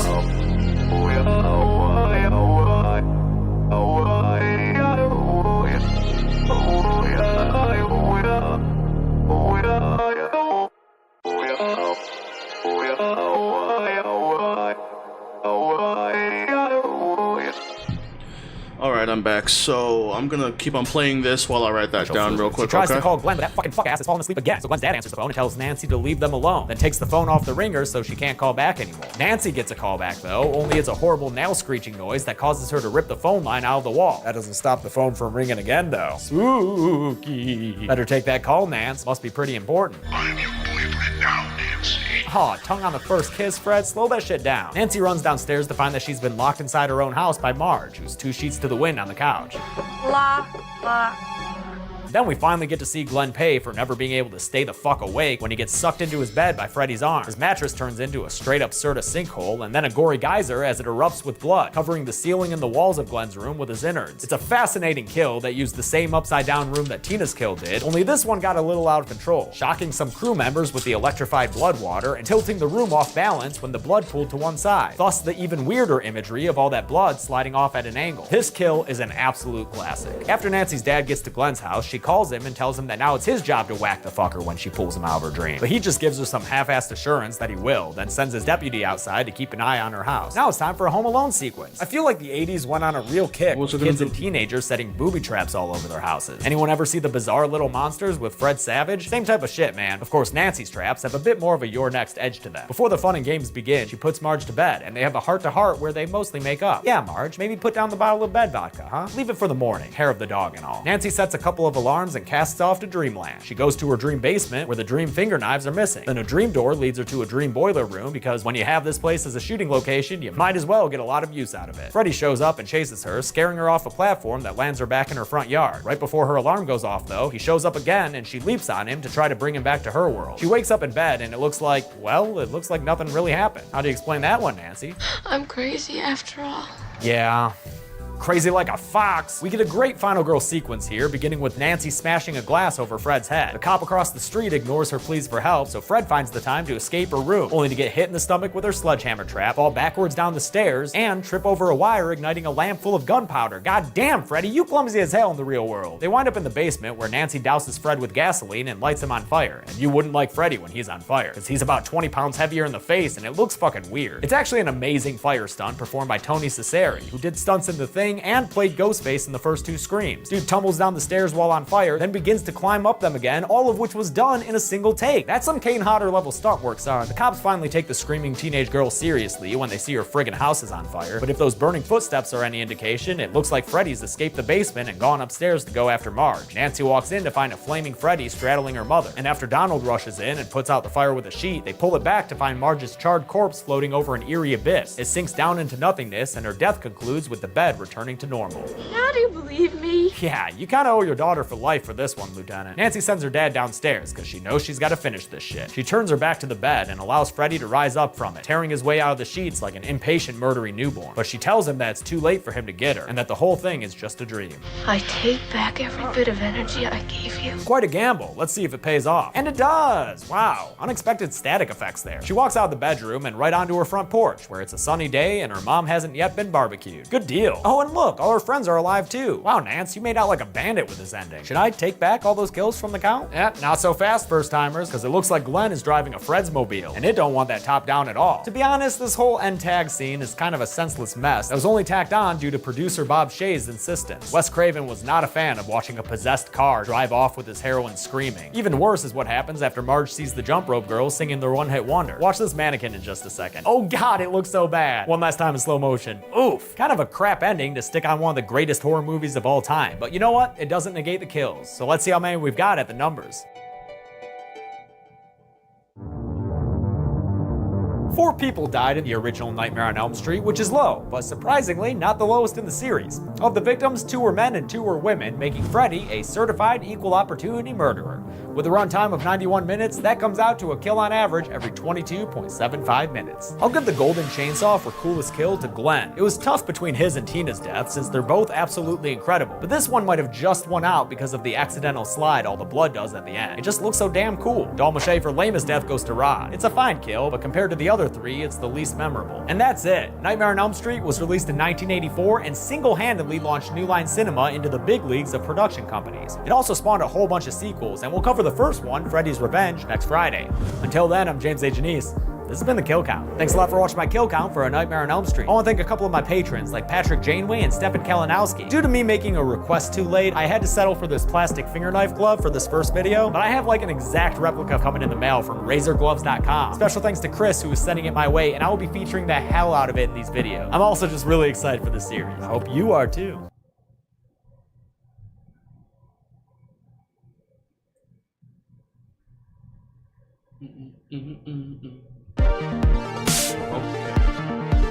So next we're going to be pitting Welcome to the Kill Count, where we tally up the victims in all our favorite horror False movies. Super I'm Saiyan James A. Janice, Goku. and the shirt will make sense later. Today we're looking at Nightmare on Elm Street Part 2, Freddy's Revenge. As soon as the original Nightmare made New Line executive Bob Shaye a buttload of money, he knew So he I'm wanted a actually sequel, gonna so he put ditched that- Wes oh, Craven shit. and bought a script from writer David Chaskin that had nothing to do with Nancy Thompson, and instead focused on a young boy named Jesse Walsh who moves into Nancy's house 5 years after her apparent defeat of Freddy Krueger. Freddy's Revenge has a rightfully earned reputation as one of the gayest horror movies ever made. The story goes that Chaskin wrote the screenplay with some homoerotic subtext that quickly became supertext during production, while the director and producers claimed they had no idea at the time. The whole thing was a major headache Bullshit. for actor Mark Patton, who was gay but not completely out at the time, as he played Jesse, a role he has since embraced as making him the first male Scream Queen. I friggin' love that a movie this gay managed to sneak its way into theaters in the middle of the Reagan era, but you know what else I love about it? The kills. So let's get to them. The movie begins with a Bluebird bus rolling down a suburban street. Better watch out, driver, you're headed straight for a title car. Eventually, there's only 3 kids left on the bus. These 2 Valley girls and the hero of our story, Jesse Walsh, who's not exactly a popular guy, it looks like. The girls take a break from laughing at Jesse when the bus blows by their stop. Hey, driver, that was my stop. Driver, that was my stop. And keeps going straight into the freaking desert. Where did that come from? The bus zooms past some Joshua trees as a close-up shows us what we've already guessed by now. That bus driver is none other than Frederick Krueger. The bus skids to a stop and the kids watch out the windows as the ground opens up around them, eventually leaving the bus balancing precariously on a couple of tall rock spires in a shot that looks straight out of Clash of the Titans. Freddy gets up to stalk towards the kids, laughing his Freddy laugh and fucking up the upholstery with his finger knives. When he goes in for the fatal slash, we cut to a tomato being sliced. That's fun. And the Walsh family hearing a scream from upstairs. God, I love Jesse's scream. He wakes up in a sweat, and in our first little dollop of, hey, this movie might not focus on the same kind of sexuality as most, Jesse stands up in his tighty whities, and the camera lingers long enough for him to adjust himself. He comes downstairs and gets disciplined by his dad for not having his room unpacked yet when their doorbell rings. It's their rich neighbor Lisa, and she's ready to go to school with Jesse. And how rich is she? Get a load of this pool in her backyard. Holy shit, Lisa, what do your parents do for work? With that kind of wealth, I don't know why she's carpooling with Jesse in his shithouse car that starts with some button mashing and leaves behind the smoke monster from Lost as it drives off. At school, Jesse and the boys are playing baseball, and my favorite character, Ron Grady, is up to bat. His hit winds up bonking Jesse on the head, and after that bonk and Jesse tagging Grady out, they get into a tiff that gives us our first man-ass of the movie. But not our last. They wrestle around in the dirt some more like they're the best of friends until, oh shit, Adidas coming! Coach Schneider pulls the two apart with the first of many suggestive lines in this movie. Assume the position! And assume it they do. Kinda. Is that supposed to be a plank, boys? Get those butts out. As they lie there fucking up their lower backs, the two talk about how Schneider hangs out at S&M joints downtown, apparently, and end up becoming friends after some back and forth ribbing. Look, Grady, you got some problem with me. No, bro. Just killing time. In the locker room, Grady tells Jesse the history behind the house he's just moved into, about how a girl saw her boyfriend get murdered across the street and went crazy while locked inside by her mom. Sure enough, the house still has the Mama Marge bars on the window, and after Jesse can't sleep, he goes downstairs and winds up outside where he sees through the basement window Freddy messing around with his furnace. Hope you're gonna help with those heating bills, Mr. Krueger. Back inside, Jesse runs right into Freddy, darker and more serious than ever. In fact, this movie's probably got the least comical Freddy of the series, who growls to Jesse that he needs him. You've got the body, I've got the brain. Yeah, keep that screaming coming, dude. Jesse wakes up with no harm done, except for some more sweat stains on his sheets. The next day, Jesse tries to go meet up with Lisa, but Daddy Walsh says he has to unpack and clean his room instead. Thanks, Dad, because you just gave us another bewildering sequence that begins with a cassette of Fonda Ray and another stealthy Adidas advertisement. With the help of some sunglasses, Jesse gets dance cleaning to a song called Touch Me All Night Long, and while mouthing those suggestive lyrics, we get some butt close-ups and some phallic mini-bat wiggling. It's a damn shame when his thrusting is cut off by his mom and Lisa entering his room. Hey, don't be ashamed, dude. Nothing wrong with pretending you got a mini-bat dick. After Lisa helps him finish cleaning, she finds something in the closet. No, not Jesse himself, nor that game hilariously named Probe, but a diary from 5 years ago that belonged to Nancy Thompson. When one of her entries mentions a dude named Fred who's got steel claws and hangs out in a boiler room, Jesse goes catatonic, and before you know it, he's got the night sweats again. And the shit in his room is all melty? Well, that's what happens when you buy Crayola brand baseball helmets and records made of asphalt. He goes downstairs to the old furnace where he pulls out an early Christmas gift from Freddy. Open that shit up, Jesse. It's some authentic finger knives. Hope he got them from RazorGloves.com because those gloves are dope. Freddy shows up and encourages him to have fun. Try it on for size. Jesse's able to resist Freddy, but not gravity. But even after Freddy disappears, that kill glove is still hanging out there. At school, Jesse gives Nancy's diary to Lisa, and her friend Carrie mentions Lisa's upcoming party, so I guess we know where Act 3 is gonna take place. Yo, but fuck seeing another day. Let's jump back to Jesse's home that night, where Mama Walsh puts the family birds to bed, only for the birdcage to start shaking all crazy. Jesse unveils the animals to find one of them dead and the other stone cold crazy, you know. It flies around doing some great bird acting, friggin' drifting and shit, before it suddenly spontaneously combusts. What? Bird bomb? At least that's what Mr. Walsh thinks, blaming Jesse for the whole thing as though blowing up birds is just a common schoolboy prank. Hey, how about another scene with Jesse waking up sweaty? Here you go. Once again, he wanders downstairs, but this time some random kitchen lightning convinces him to take a walk outside in the rain. His wet night stroll leads him to Don's place, a kinky leather bar where there are no less than 2 David Bowies hanging out. Sign me up. Working the bar is producer Bob Shea in a leather-tastic cameo, and he gives Jesse a beer without even carding this baby face. But as Jesse goes to drink it, he runs into some trouble. It's Coach Schneider. Oh shit, Adidas coming. Schneider takes Jesse to the school and makes him do laps. A weird after-hours punishment made even weirder by the fact that he doesn't even change out of his daddy outfit to dole it out. Come on, dude, your sweet friggin' Adidas shirt is hanging right there. Stuff in his office starts getting all spooky, and he gets a bunch of balls thrown at him, which, to be fair, is probably how he expected this night to end anyway. Hey, a jump rope puts him in bondage and starts dragging him out of the office. Hit the shower, Schneider. He slides right in there next to Jesse and is then magically stripped for another man-ass occurrence. Maybe this episode should be the man-ass count, where we tally up the man-asses in all our favorite Freddy sequels. Schneider gets flogged by towels as Jesse watches, and right as you're starting to feel bad for the guy, Freddy joins the party to make things even weirder. He raises his glove and slashes him across the back. Cue showers spraying out blood, cue one more shot of man-ass, and cue Jesse with the Freddy glove on his hand? Why don't you tell us how this sudden turn of events makes you feel, Jesse? Back in 2022, I lost 2 very important people in my life. Big figures. It really wasn't until February of this year that I finally gave therapy a chance. And the cool thing here. Okay, now that that's done, let's reopen this. And false Super Saiyan should now be installed. Do $1 for Daisy.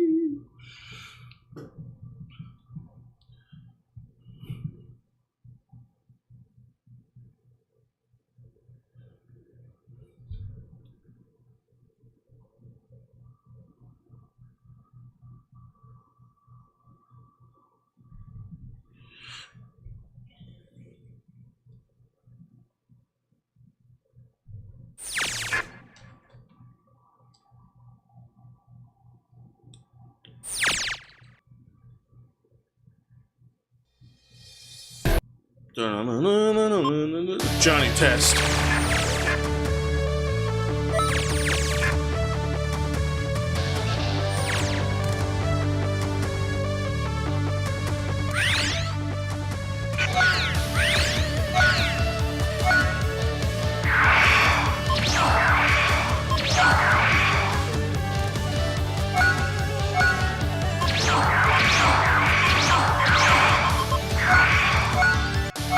I want to hear what the Tuffle says to Goku. Ah! This guy might even be more powerful than Broly.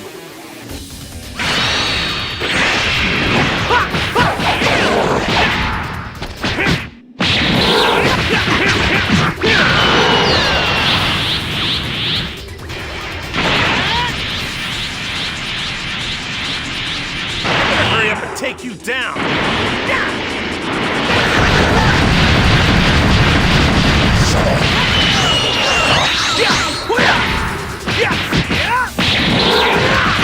What's wrong? It's over!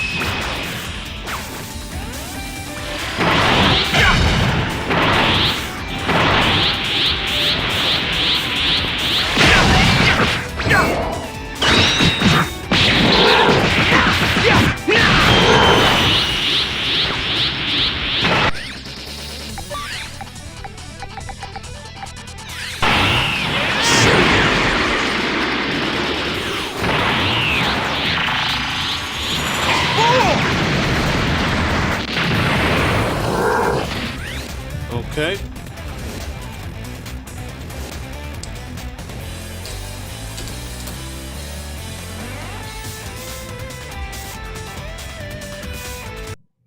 I wish I could actually figure out a way to mod some more modern day Dragon Ball Z music into this game.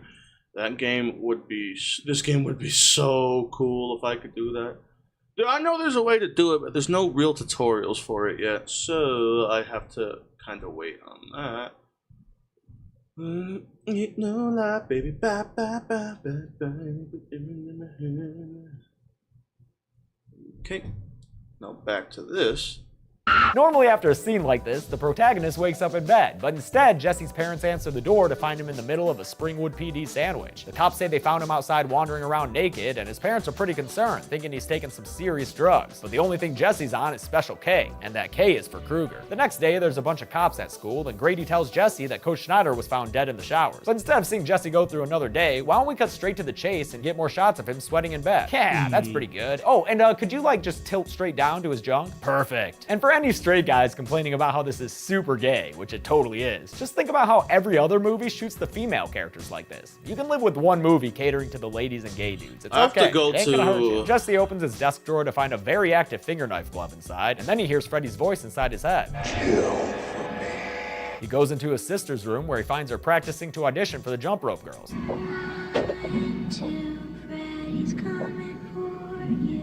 I think she'll make the cut. And now it's morning. God damn, this movie just plows through days and nights. Jesse and Lisa drive to an old power plant where Lisa says Fred Krueger used to work. Hey, what do you mean by work, Lisa? Fred Krueger kidnapped 20 kids and brought them here and killed them. I think that was more of like a hobby for him. It's not like it paid the bills or anything. Lisa asks Jesse if he feels anything, but even though he doesn't, she does. That bod of his, that is. Then we're back in the Walsh basement where the furnace kicks off a first-person POV shot that goes upstairs and into Jesse's sister's room. Wake up, little girl. girl. She does, but she seems pretty chill. Probably because it's just her sweaty bro Jesse, and if she's anything like this movie's audience, she's already seen that shit 1,000 times. Oh, but he is wearing that finger knife glove. Better hide that from sis, dude. He goes to his room and uses Sta-Up pills and coke to get through the night. The Santa Claus coke, not the nose candy kind. Let's get to the party that was promised, where Lisa's dad is playing old-timey jazz and serving up burgers to his daughter's teenage friends. Mom does Lisa a solid and carts her dad off to bed, and as soon as those crazy kids see the lights go off in the parents' bedroom, they crank up the tunes and break out the beer, apparently forgetting that sound waves tend to travel. Lucky for them, Lisa's mom don't give a fuck. Meanwhile, Jesse sulks himself into the cabana and Lisa follows to talk to him. Check out this fun little bit of filmmaking, with some ferns casting a finger knife looking shadow against the wall in front of Jesse's silhouette. Well done, director Jack Shoulder. The kids end up making out, but right as Jesse begins to board the USS motorboat, things get weird. Yeah, maybe save that party trick for a little later, Jesse. No need to pull out all the stops right away. His Gene Simmons simulation leaves him feeling freaked out, so he runs off, leaving Lisa alone on the cabana floor so he can break into Grady's room and get up close and personal. He tells Grady, who's got some dope-ass posters in his room, including a Frank Zappa one and a Bowie one, even though Tonight was definitely a bottom 3 album. Bottom 2 if you don't count Tin Machine. That he killed Schneider and nearly killed his sister. Something is trying to get inside my body. Yeah, and she's female and she's waiting for you in the cabana.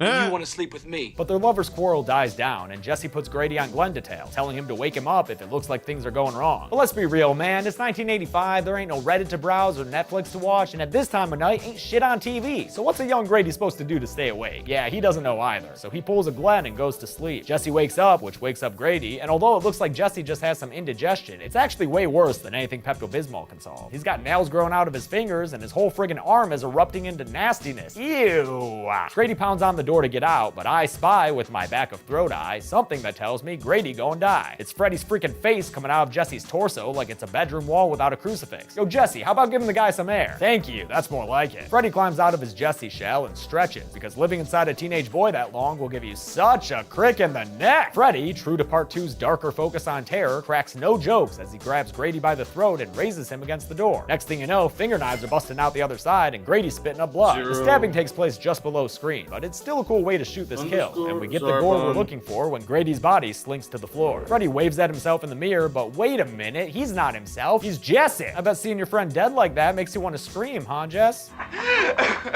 No? Just cry? Well, that's a bummer. Jesse tosses his murder weapon at the mirror, and after hearing some sirens come around, pieces out through the window. He goes back to Lisa's place, and she is way too nonplussed by the twitchy dude cover.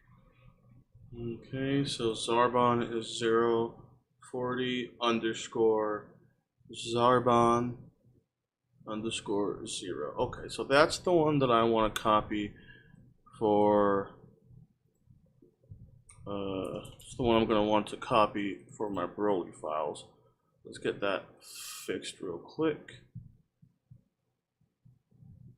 Okay, and then from there we go there.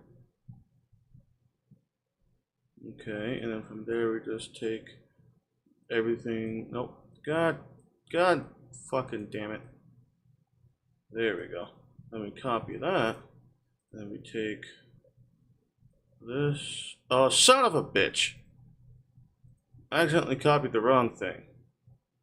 Okay, so actually, I believe all we got to do is just actually just copy Zarbon 04. Okay, copy. Oh, nope. Shit. Okay, yep, no. I'm being stupid. Copy. And then we do this. We take this. And then we paste that. Then we take this, do this, and we paste that. Okay, now that I fixed it, I was being a little stupid. Yeah, I did last week, but I'm taking a mental break from 5M though. I've been going through some shit. So that's why I'm like kind of staying on modding right now. Covered in blood, straight up admitting to murder. I killed Grady. Lisa, I killed Snyder. Jesse, What are you talking about? Dog, he literally Talking just about said you, he killed baby 2 girl. people. That's what he's talking about. Get the fuck out of there and call the police. Out back at her pool party, things are heating up. So what's going on here? An orgy or something? Haha, no, Rod. I'm talking about the temperature of the pool. And these wieners. Then the beer starts blowing up, probably from being carted around in a friggin' radio flyer, and all sorts of shit gets crazy. It's mostly things blowing up, but the kids also get locked in the pool area, which will be bad news Kroogs later. Lisa tells Jesse that according to the good book of Nancy, all he has to do to fight Freddy is not give him any more energy. But then the poltergeist shit starts happening in their room, and all of a sudden, Jesse's no longer there. He can't fight me, I'm here. A chase ensues where we get classic Robert Englund physicality. He even bites into her ankle like it's corn on the cob. Lisa Why? gets away and grabs a knife Why to don't defend you go back, herself brother? against Freddy, who's having a real temper tantrum and declaring that he has a new identity. I'm Jesse now.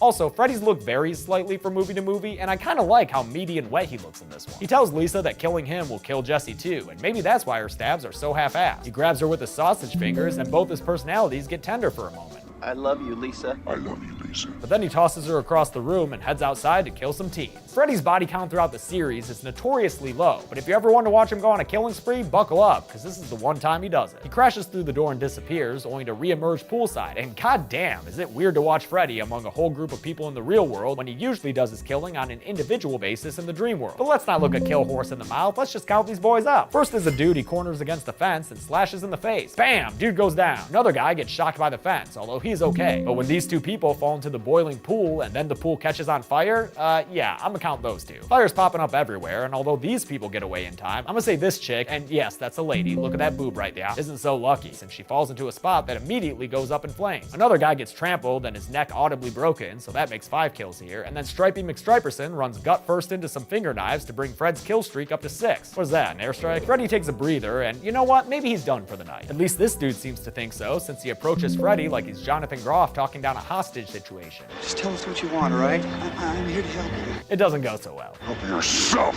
fucker. He gets slashed and tossed against the grill, which doesn't look all that lethal, but I'll count it anyway, because this is the only chance Fred will have to bring home these kinds of numbers. The kids look on in horror as Freddy tells them about his mass adoption plans. You are all my children now. Then Lisa's dad shows up with a gun, but she stops him from shooting Fred because of the whole Jesse possession thing. Freddy takes the hint that he's not wanted at this party and leaves through the fiery hedge door that every rich backyard has. Lisa takes off to follow him, correctly surmising that he's gone back to the old power plant he used to work at. Too bad the place is being guarded by some creepy fucking dogs wearing Happy Death Day masks. What the fuck? But Lisa just walks right past them, so whatever, I guess. She walks around the plant in this awesome super far away shot, and eventually Freddy gets in her face and corners her. She pleads for Jesse to come out of Freddy's body, saying that she loves him and shit, and it looks like that plan is working since Freddy starts oozing blood. He winds up in a corner of the boiler room, collapsing in weakness as Lisa continues to kill him with kindness, saying she's not afraid of him and that she loves Jesse and he can come out whenever he wants, blah blah blah, get to the gross kiss. Yeah, make out with that child murderer. Slip in the tongue, Lisa, that'll get Jesse out even quicker. Fred tosses her away and then fire surrounds him. It starts burning everywhere, in fact, and Freddy begins to melt as Lisa watches on. That's some good melty Freddy face. He erupts completely into flames and his body falls to the grated floor. After the fire goes out, the charred body left behind begins to move, and it turns out that it's Jesse. Oh good, Lisa, you got him back, just in time for him to be tried for at least half a dozen murders in the first. Yeah, hug him real tight there. He'll need this memory when he's in prison for the rest of his life. We're back where we started, with a school bus driving down a suburban street. Jesse's sitting with Lisa and Carrie, who seems to be totally cool with having just seen a bunch of her classmates get murdered the night before. That was a really great party. But then the bus starts speeding down the street and Jesse freaks the fuck out, telling the driver to stop, which he does. Jeez, Jesse, you wanna tell this guy how to do his goddamn job some more? Sit your ass down, or he will put your ass down. Lisa and Carrie assure Jesse that everything's cool now. It's all over. Boom! One more kill to count up, even though I'm not sure if this is a dream or if it counts or whatever, but I'm giving it to him because Freddy needs the number cooking. The movie ends with the bus going on another off-roading adventure as Freddy laughs and laughs and laughs. But while they're busy with their camping trip, we've got to get to the numbers. 10 people die in Freddy's Revenge, the only solo Freddy film to reach double-digit kills. Nice, O'Neal. Nice. Alright, let's get... Okay. Now that I just did that, I gotta make sure that I did that. And now that is there. And if I did that proper, that means Zarbon 1 will have... You know, base form Zarbon will be... Cumber from the prison arc.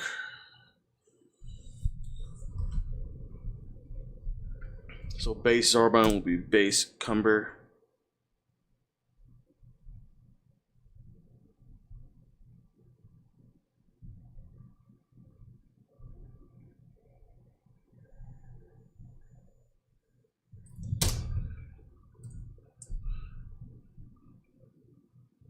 You're fam though, bro. Like for real. What did I do this time? Am I in trouble or something?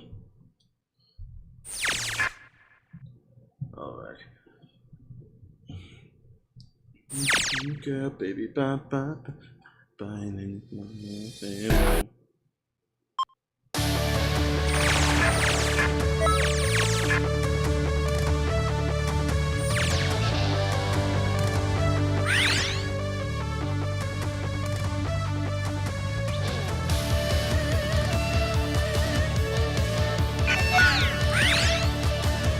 Oh, I know, brother, you're good. So if I did this right, it'd be base Zarbon. It'd be Cumber.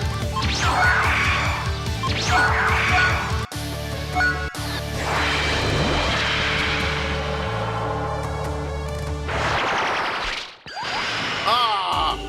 Don't just stand there, fight. All right, let's see if you can keep up.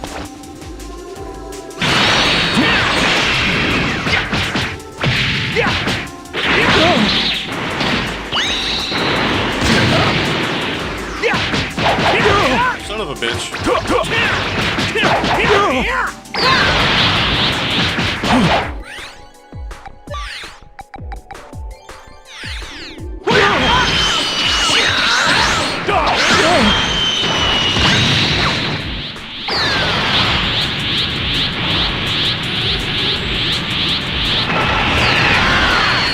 Ready to die?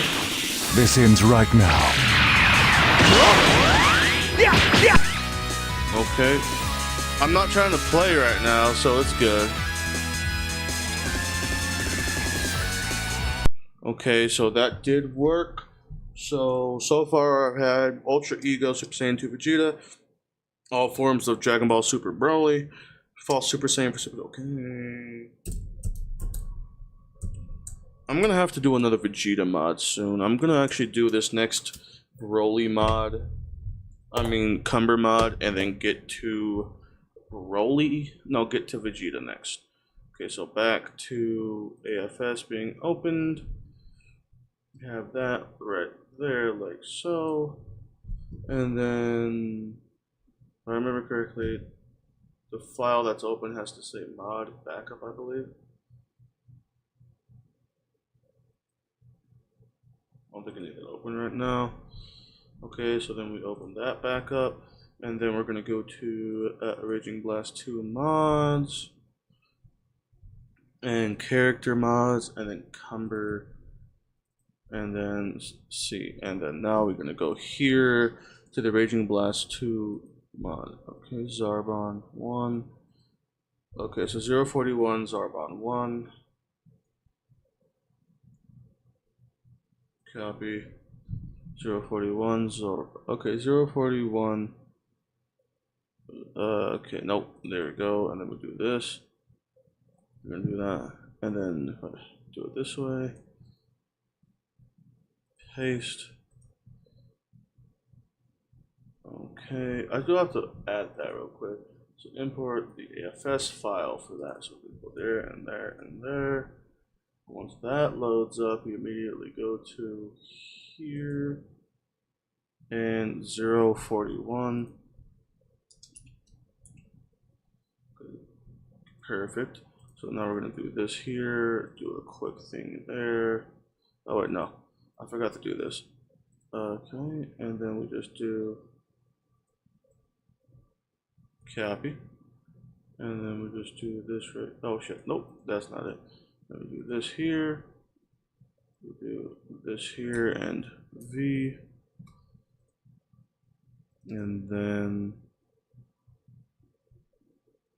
take this here, and V.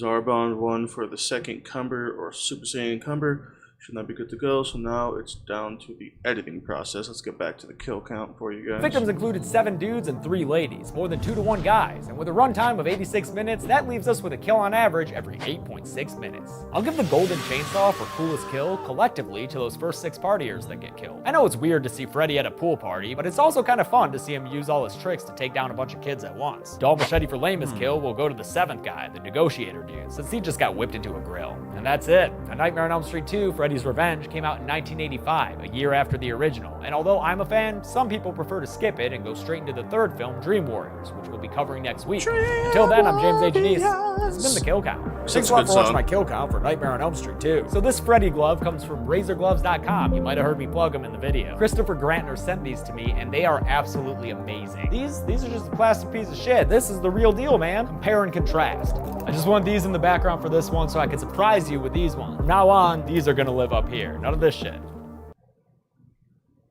Wait. Okay, no, we select this AFS file to open.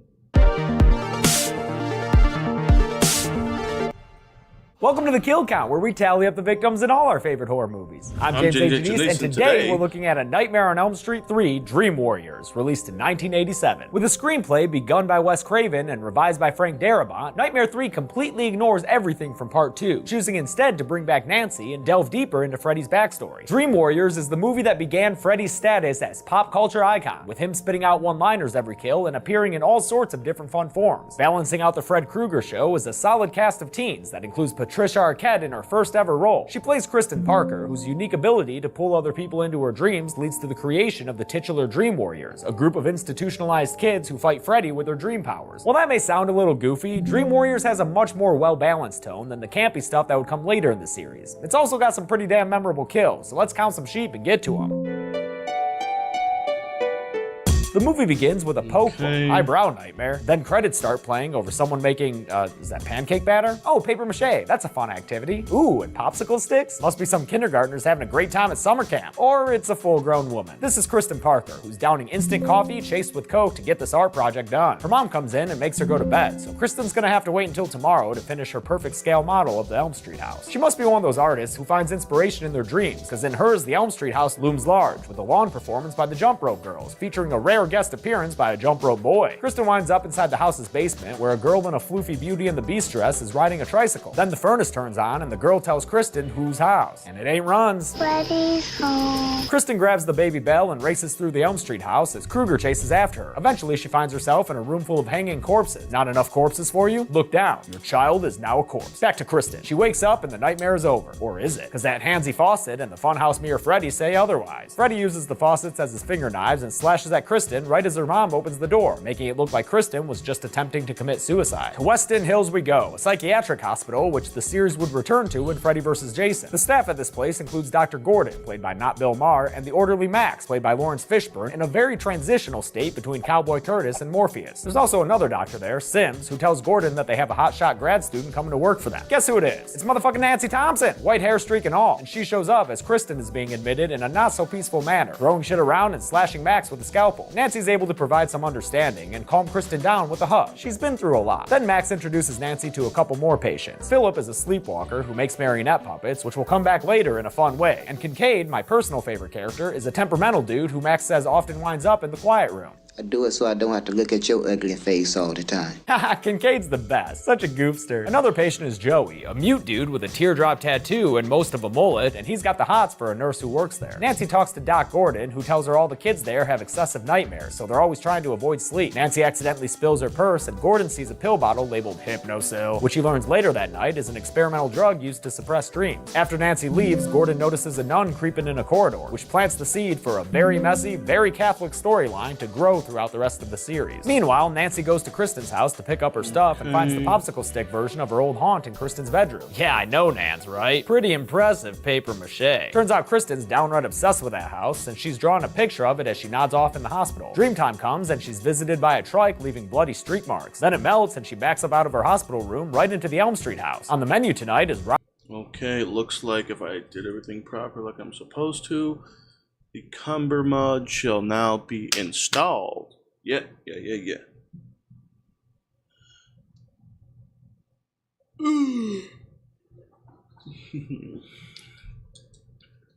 Okay.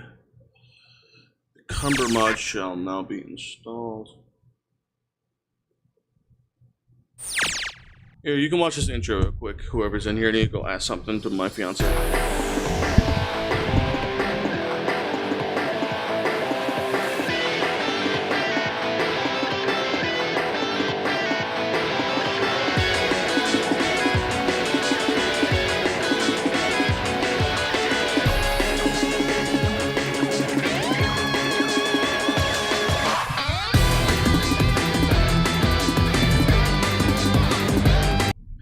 I actually like the intro, so I'm gonna download the intro and then change the song and then put it back in.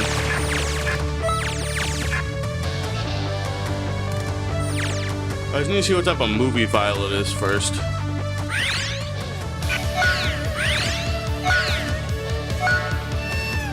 Zarbon.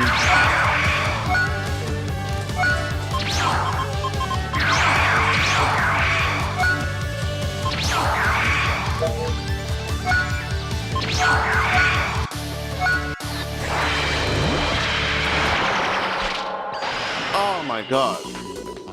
But don't just stand there, fight. You want to get in my way? Then you will die.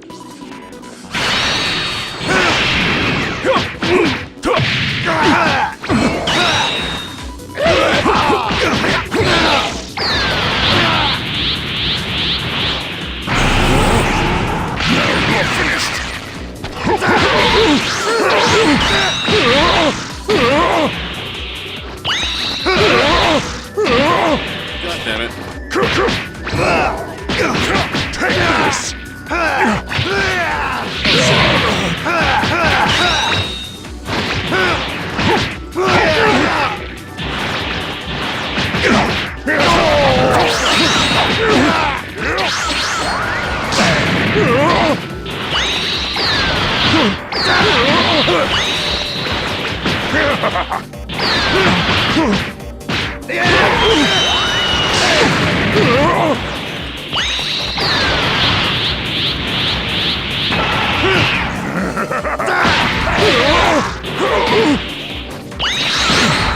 I'll make you pay.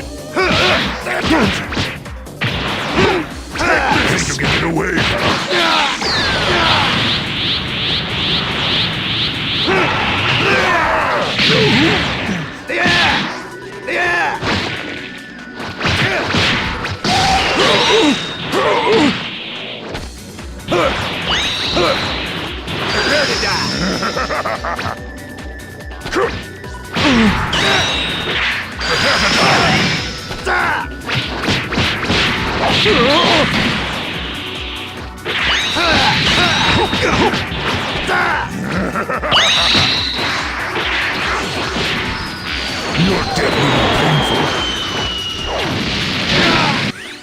Okay, that actually works a lot better for Cumber, in my opinion.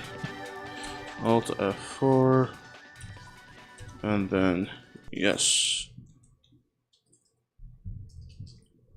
Rotting pig corpse. But careful there, Kristen. This pork bites back. Another room she's in just kind of self-destructs around her before a big old Freddy worm busts out of the floor and friggin' body slams her to the ground. This gives us another classic visual from the series. Fred worm trying to swallow Kristen whole. It's at this point that Kristen calls out for Nancy, and Nancy awakens from her nap in an IKEA chair. Seems like the popsicle house is calling out to her, and next thing you know, she's falling backwards through the chair, crash landing in an Elm Street house hallway where she checks out Kristen's kinky dream. Yep, Nancy is in Kristen's dream now, and after seeing the hungry worm, she immediately stabs it in the eye, causing Freddy to let Kristen go, then reel back and see her.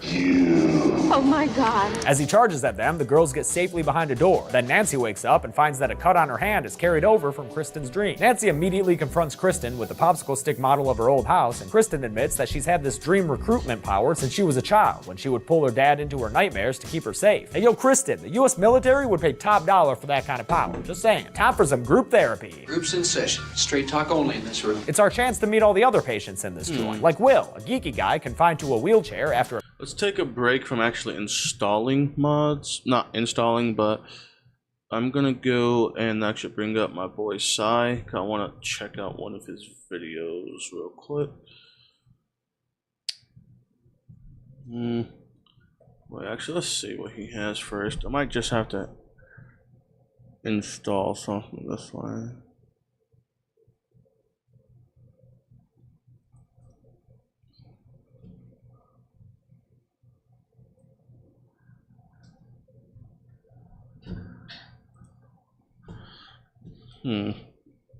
Raging Blast 2.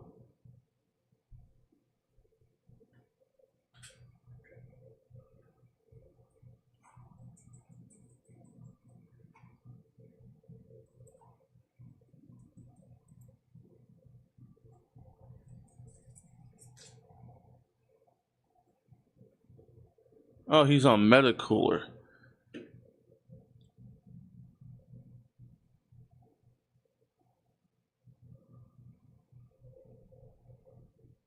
Huh.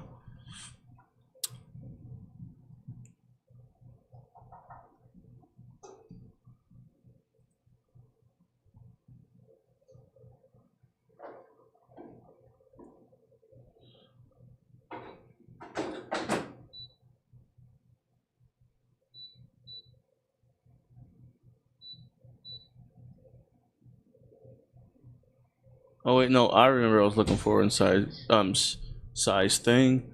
It was Super Saiyan 5 Goku.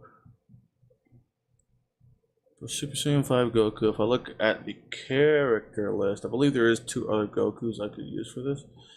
Yeah, no, I'm gonna use for Super Saiyan 5 Goku.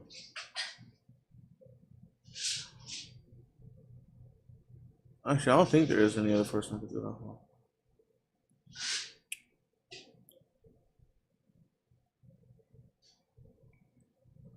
I do have an idea though. It may not work to how people want it, but it might. Bardock doesn't have anything yet. Raditz doesn't have anything yet. Vegito 1. Ooh, I have an idea. What if Vegito 1 was Super Saiyan 5 Goku and then they Super Saiyan up to Super Saiyan 5 Vegeta? That would be an interesting one to see. Maybe. I still have to see if it will work that way. But this is now that. Actually, let me see something here. For Scouter Vegeta, I believe he might have a mod in here. I have to look up Vegeta real quick. I'm pretty sure he actually has a mod in here I could use for that too. You'll look for Vegeta. I thought I saw one in here. Zamasu, Gohan, Potara, Namek, and that's right. It's the only other thing he has right now. That's the Orange Piccolo.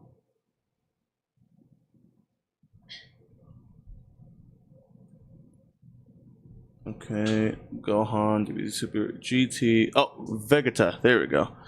There is his Vegeta. GT Vegeta base, Super Saiyan 4. Goku Black Arc contains. Why is this here in Vegeta's thing? Zamasu, Super Saiyan God, Super Saiyan, Super Saiyan Blue. Wait, who has Super Saiyan? Shit. Okay, Ultra Ego is on Super Saiyan 2. So Super Saiyan or Super Vegeta would most likely end up going to some of these. Actually, I'm gonna download his Xeno Vegeta. I'm gonna download his Xeno Vegeta and actually put that within the character mods because I feel like I could use this. I do like the cell shading on some of these. So, oh, that smells so fucking good. I could smell that shit. But when Sai mentioned freaking barbecue chicken earlier, I was low-key a little fucking jealous. I'm like, great, now I want barbecue chicken. Okay, so let's actually test that out and do this here. Apparently trying to jump to his own death. There's also Jennifer, who plans to be an actress whenever she gets out of Weston, and finally Taryn, who has a history with drugs and chose to stay at Weston to avoid juvie. They talk with the doctors about their collective nightmare, and Dr. What's this? Shit. Sai, if you're in here, call me. I have a question about these. I want to know what these would do if I did not install them. Would it ruin the characters or no? Just let me know. Let me know in the comments. Okay, so we have Limit Breaker, Super Saiyan 4.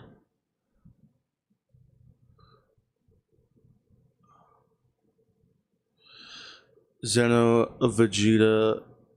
I actually want to do. Is that Xeno Vegeta? Limit Breaker, Super Saiyan 4. Okay, I actually want to do this one first. So let's do this, and then we're going to go to the character list again and look for Vegeta. So what I feel like I should do is have Super Saiyan, because I know these Xeno versions are a bit stronger. So I'm going to have Xeno Super Saiyan right here on Super Saiyan, or on Super Vegeta. So Super Vegeta will be Xeno. So that's actually, I know what I'm going to have to do for this, just so I can kind of mess with this a bit and just copy and paste the character names. So 019. 19.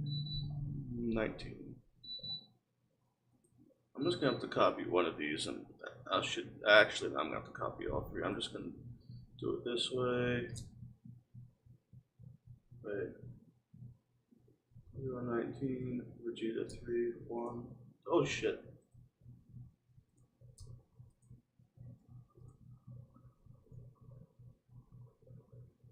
Export, and then we're just gonna go to freaking mods, so D, and then we're gonna go to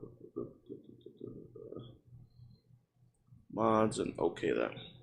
Okay, and then from there we are going to copy each and every one of these. Okay, so then we're gonna go to, no, it's just RB2 mods, and then we're gonna do that. Control C, and then we're gonna go back to character mods real quick. We're gonna go to Xeno Vegeta, Limit Breaker, Z-Pack. Okay, so ISV. If I did this proper, that means I should do this, this. There we go. And therefore, all we gotta do now is just, it's gonna be a back and forth one, which I'm okay with because I'd rather do this proper than not at all. Control C, because I do like Sai's work. His work is pretty fucking dope too. So then we're gonna go to character mods. We're gonna go to Xeno Vegeta. We're gonna go to Limit Breaker, Xeno Vegeta, and then we're gonna do this, this, and that, like so. And there's one more then, and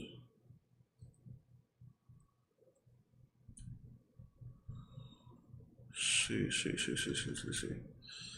Okay, and then we're gonna go back to character mods, Xeno, and then there, and do that, and that. And this is Vegeta 3, so that should be Super Vegeta. Okay, so we'll do that. That is now done. So now what we're gonna do now is actually talk to our friend Mr. Hammer. Okay, 3, yep, and then, oh wait, we're gonna do it, go down. And then until it either goes to 0 or stops. There we go. There we go. See? And there we go. And we do that. And then we regenerate our AFI, my AFS, put you there and there. This is a process.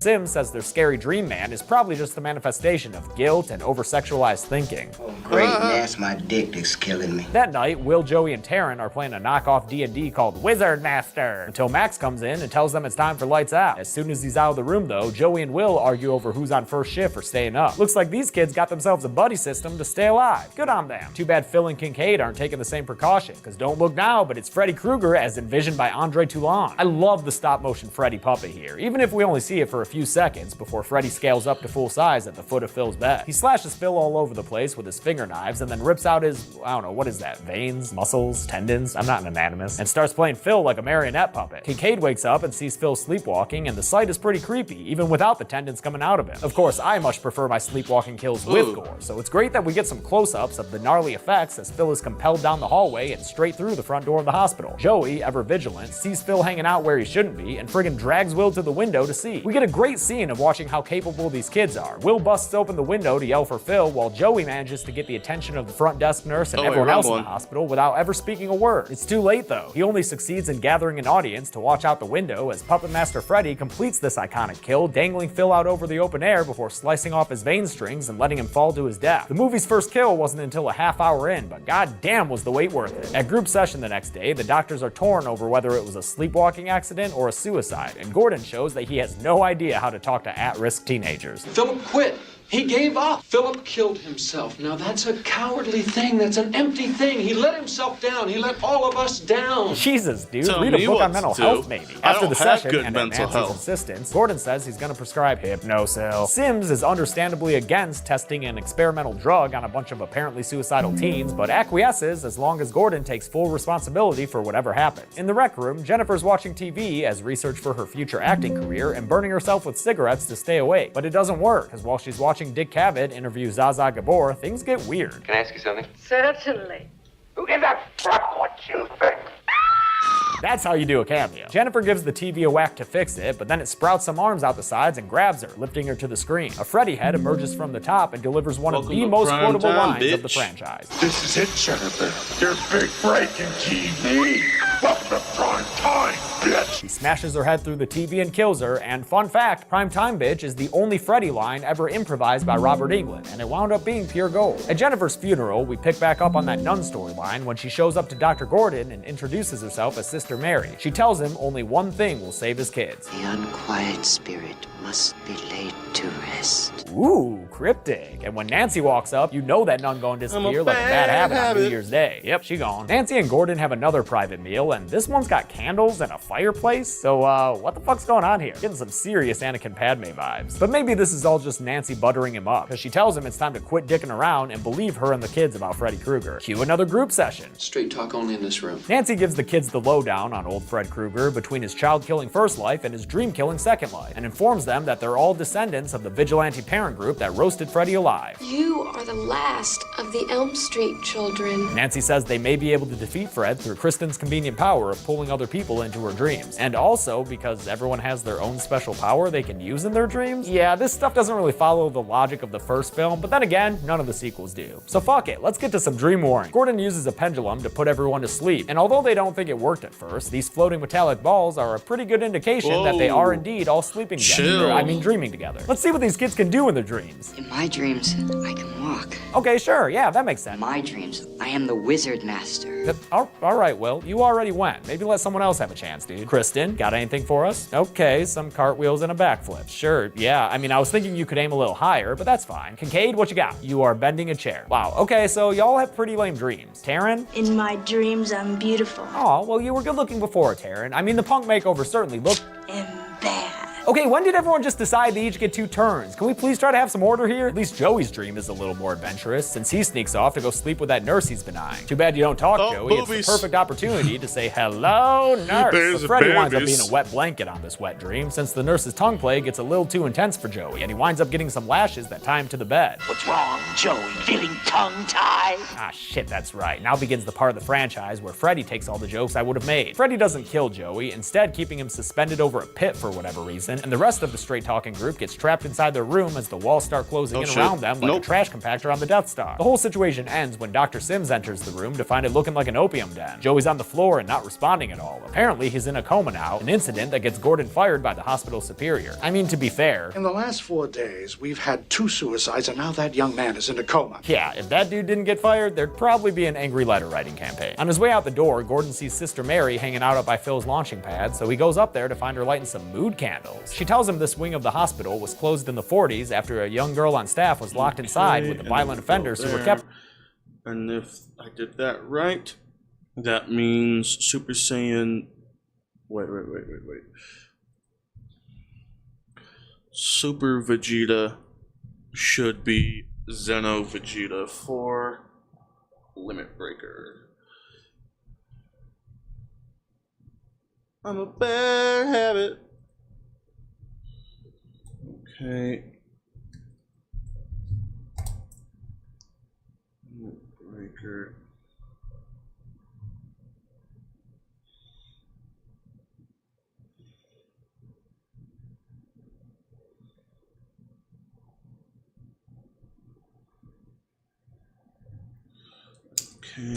Because I'm writing these down so I can actually put their pictures in the game with each individual character and do it that way.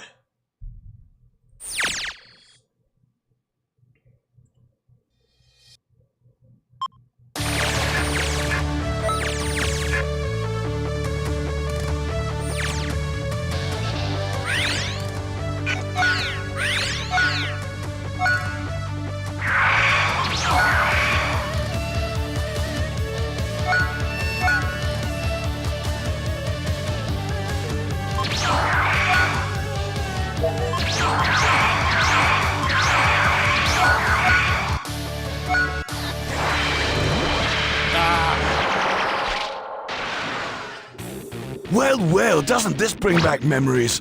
I'm gonna pulverize you this... Darn!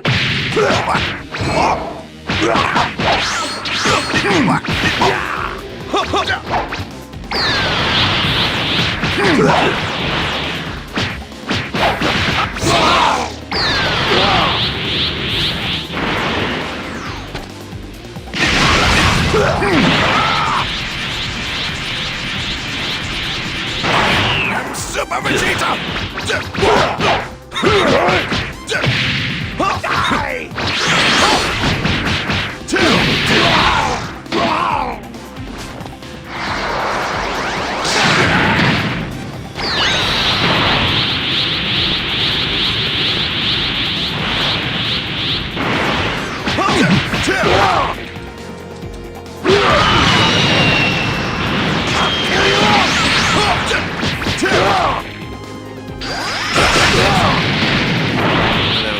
Oh shit.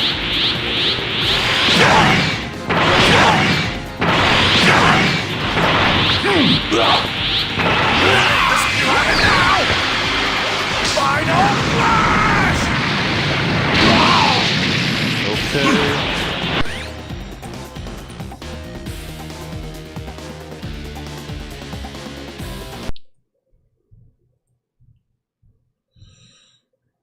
There. Heads up for some sexual assault shit, because Fred Krueger's backstory ain't pleasant. The girl was raped by the inmates hundreds of times apparently, and was found days later pregnant with child. Oh, that's a Son of 100 maniacs.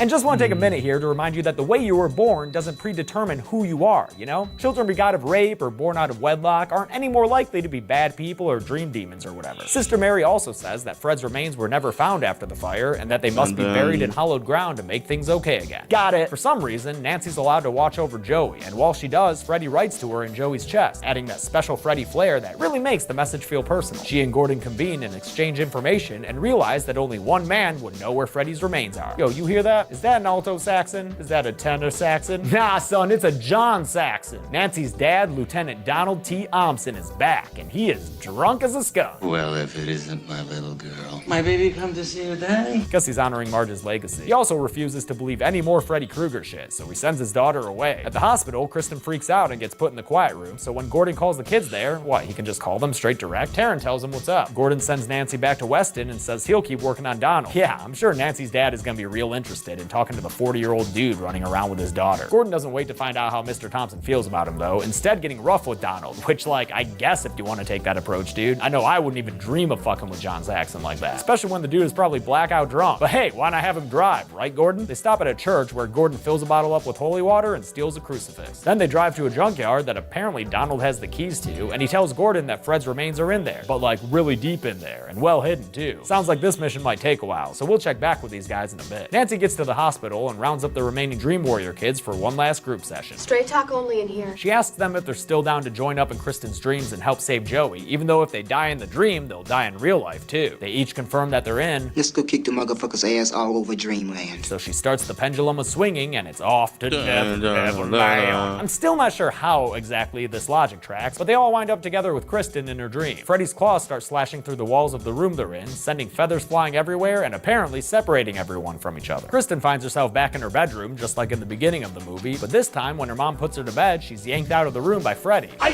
said, where's the fucking bourbon? sharp-dressed man decapitates Mama Parker and jumps on the bed to get Kristen, but she's got those sweet acrobatic skills with a Z and manages to escape through a window and wind up back in the Elm Street house. Taryn finds herself in a colorfully lit back alley set where she runs into Freddy. Okay, asshole. Let's dance. They have a little knife fight, as required by law of all back alley meetings, but it doesn't last very long before Freddy breaks out the good stuff. Let's get high. Then the track marks in her arms turn into little mouths. Oh, sick, dude. And Freddy stabs her with the needles, giving her a lethal overdose. A truly cruel death for the recovered addict, and an image that would probably make for a pretty sweet and ironic Dare shirt. Oh, hey, it does. Now it's on to Will, who finds himself in a hallway staring down the barrel at a scary-looking wheelchair. Freddy's there too, being evil and cracking jokes, and then the chair charges at Will. It manages to ground him on its first run, but after it turns around for a second charge, Will gets himself off the ground and turns into a stupid-looking wizard master whose zappy green finger bolts blow up the evil torture chair. Seriously, dude, last time I saw your wizard master outfit, it was on a box of Count Chocula. I mean, go ahead and wear it, I guess, as long as you don't say anything stupid. In the name of Lorik, Prince of Elves, demon be gone! Yeah, okay, go ahead and gut this dude, Fred. Sorry, kid. I don't believe in fairy tales. They're not fairy tales, they're fantasy epics, is what I'm sure Will is thinking as he bleeds out dying from Freddy's finger knife stab to the heart. Kristen and Nancy are able to reunite and are soon joined by a rampaging Kincaid who, oh yeah, is his way into the room. Kincaid's got a little bit of Jarvis in him. Yo, Freddy! Where you hiding at, you burnt-faced pussy? Kruger! Pussy! Ah, yeah, you tell him, Kincaid. Show him what it's like to get shit talked by a dude wearing suspenders. Freddy responds by placing a door in front of them, and through that door is a big old furnace cave where Joey lies captive over a pit of fire and doom. Fred shows up, and Nancy has a poor choice of words for him. Let him go, Kruger! Your wish is my command. Freddy starts detonguing Joey's limbs, that's a weird fucking sentence to say, but luckily Nancy's able to reach him and save him before he hurtles down to the hellfire below. Kristen tags in with some flippy action against Fred as Kincaid uses his mildly enhanced strength to save Nancy and Joey and then hit Freddy with a pipe, but he doesn't do too much damage, nor does Nancy after she impales him with a steel rod, because Fred just pulls that shit out and licks himself off a little blood snack. Blood. Then we're introduced to another new element of Freddy's whole deal. Turns out he's got a chest full of screaming faces. Yep, they're the souls of all the kids he's killed and they give him power or something. And now back to our regularly scheduled program, Dad Bod Corpse Hunter, starring not Bill Maher as Grimacing Gordon and Johnny B. Saxon as Donald the Drunk. They pop open the trunk with Freddy's remains and start digging a proper grave for it, and it's at this point that Freddy and his soul chest realize something's going on, so he disappears from the dream world to go handle his business. Freddy full-on possesses his decrepit skeleton, and holy shit, when did this become Army of Darkness? Also, watch Gordon right here.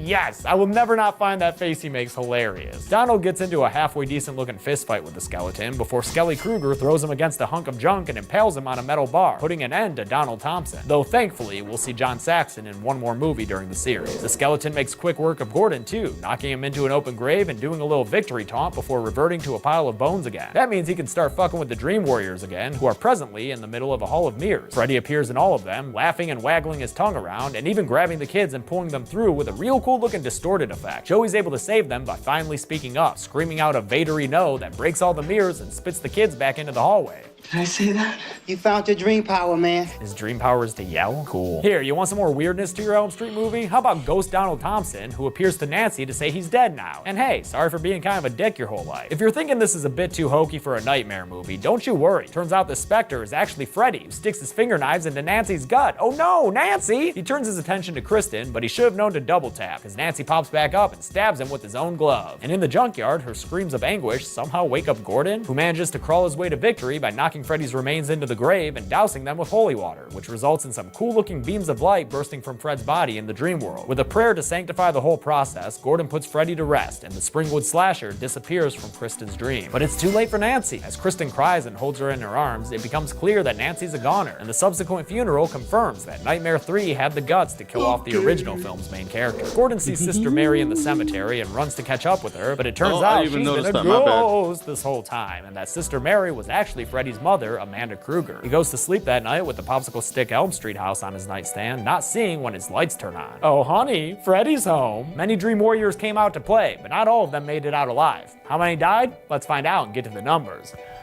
In my dreams, I'm a strong boy. Still weirded out, James. Please stop.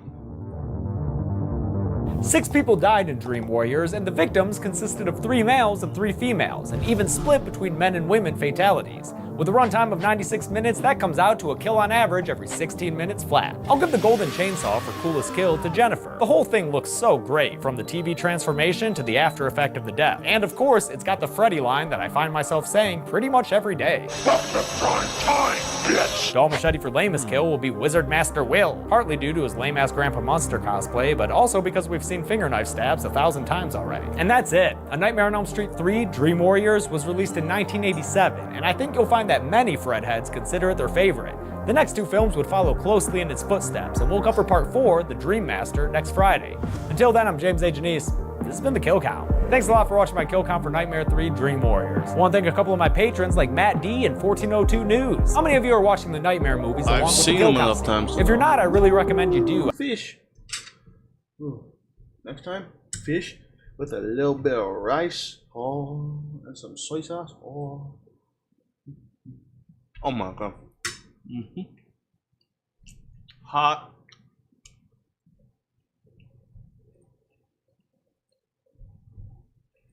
Delicious as fuck though.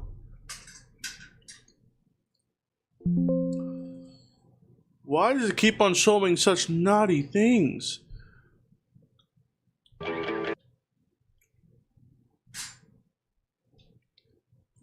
I don't know what I'm watching, but fuck it. Here we go. Here's something. YouTubers have come and gone over the years, but some beloved YouTubers have left us heartbroken with their unexpected deaths. Starting with YouTuber Emily Hartridge, who was killed while riding an electric scooter. Hi guys, and welcome to the show. So, I am not a dating guru. Not.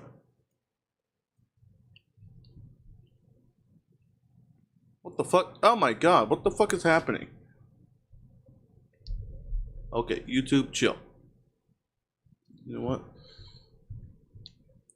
Let's just do this. Let's see my history. Here we go. That's what I was...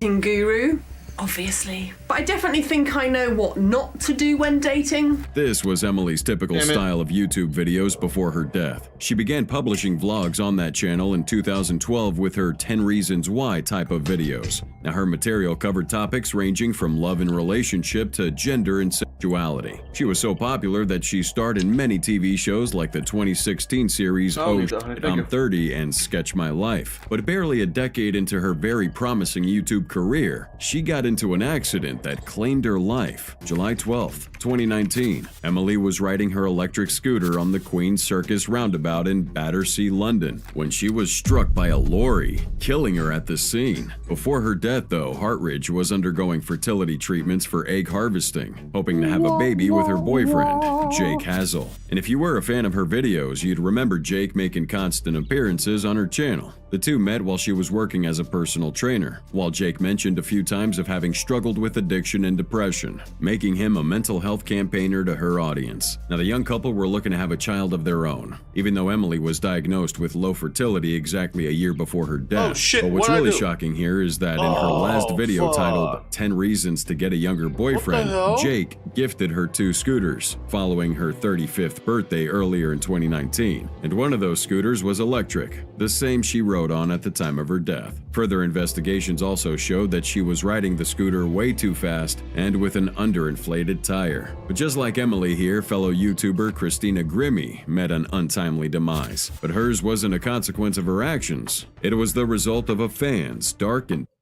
Only God can forgive you now.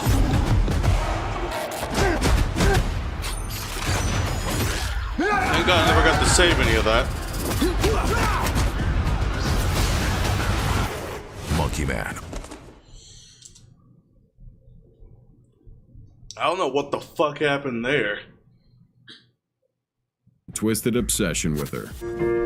Here we go. This one's for you guys. Actually, they're all for you. But this one especially is for you because it's a Jingle Bell Rock.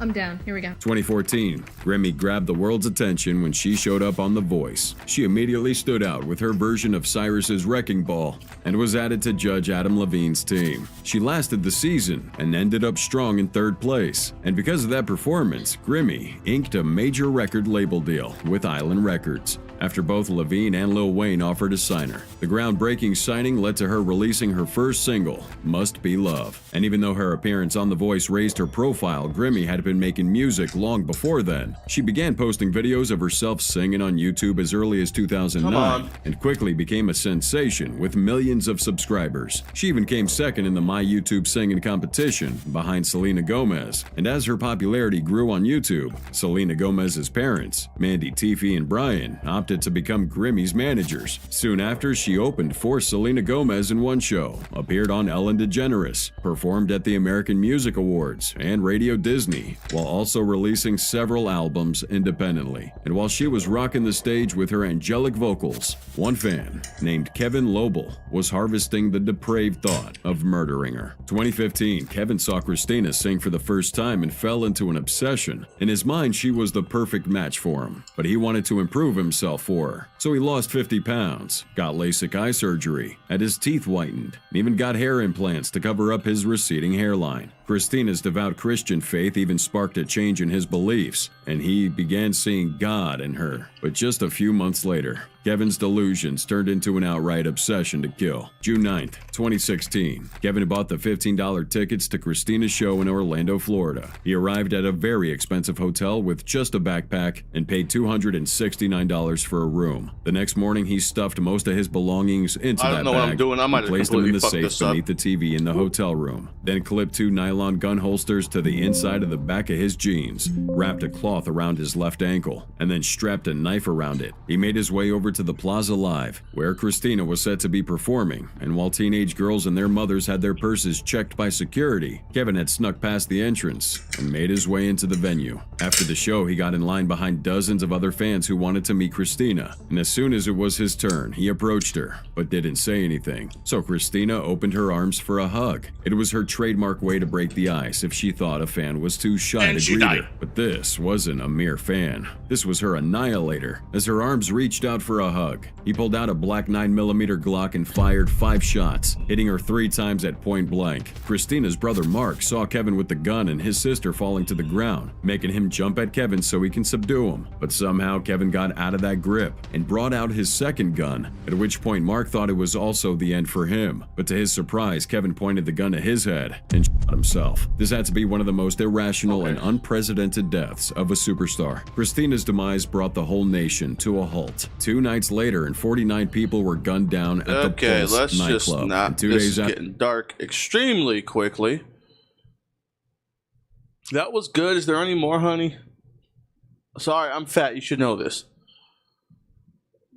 Oh my god. Holy shit. What the fuck? Why is this shit popping up on my YouTube? My god. It's gonna get me caught up in something.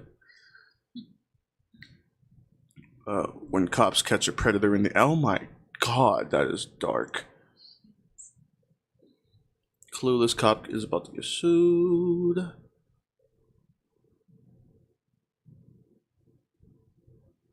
Adult author. Oh my god. Here we go. Something easy.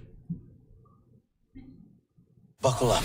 On August 9th. Take them down! End your summer with a bang bang. Whoopsie! You accidentally shot me in the face again. As I was saying, you can call me Claptrap. Borderlands. Rated PG-13.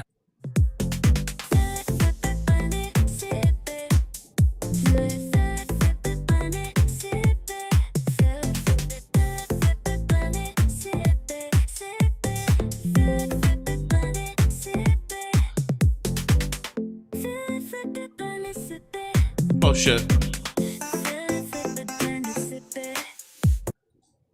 Oh wait, no. Hey, we have plenty of superhero games, and most modern ones are considered great. The Spider-Man games, the Guardians of the Galaxy game, the Infamous games. But before comic book superheroes and comic book stories really popped off and went mainstream, There were plenty of superhero games way back when, and in between, that are worth talking about, flaws and all. We got 10 cool games to talk about today, so let's get started off with number 10. Spider-Man Web of Shadows. We're starting with an obvious one. I know if you watch Game Ranks, you know that we love this one. We've talked about it a lot, and among Spider-Man fans, it is notorious. But with mainstream audiences, Spider-Man Web of Shadows is kind of forgotten. It got middling reviews. Tech-wise, it released in a pretty poor state. The game did not look very good. It performed very poorly, but it was awesome. This game was incredible, switching between regular Spidey and symbiote Spidey, fighting off against a bunch of villains, Venom trying to essentially take over New York City.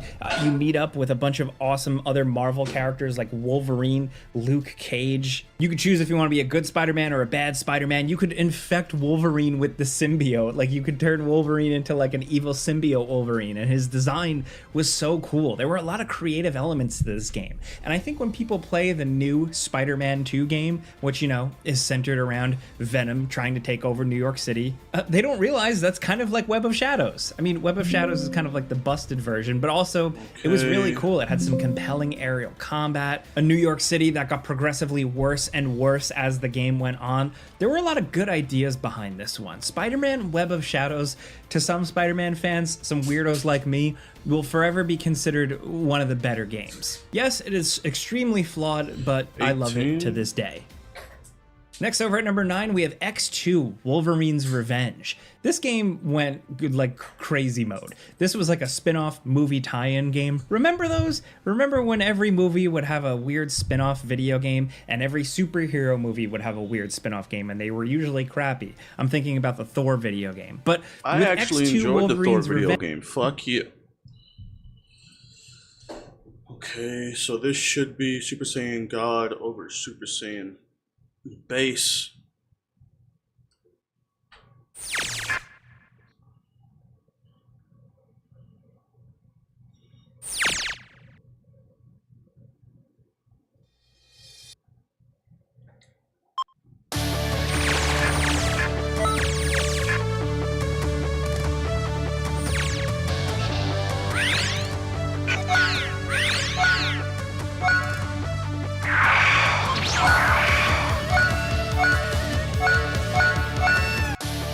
Vegeta and Vegeta. Oh, damn it. This will be over quickly.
Okay, so Super Saiyan Vegeta is Super Saiyan God.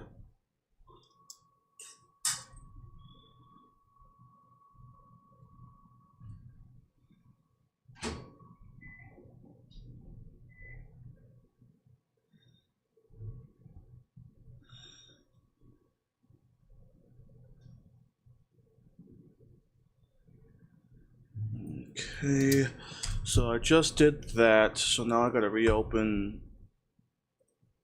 Got a real. I need to find a way. I wish there was a way to do this without fucking it up. Let's do this. Open that back up. Screw that back ready, and continue that. Revenge. They didn't just decide to try and recreate the movie and make this messy, half-assed thing.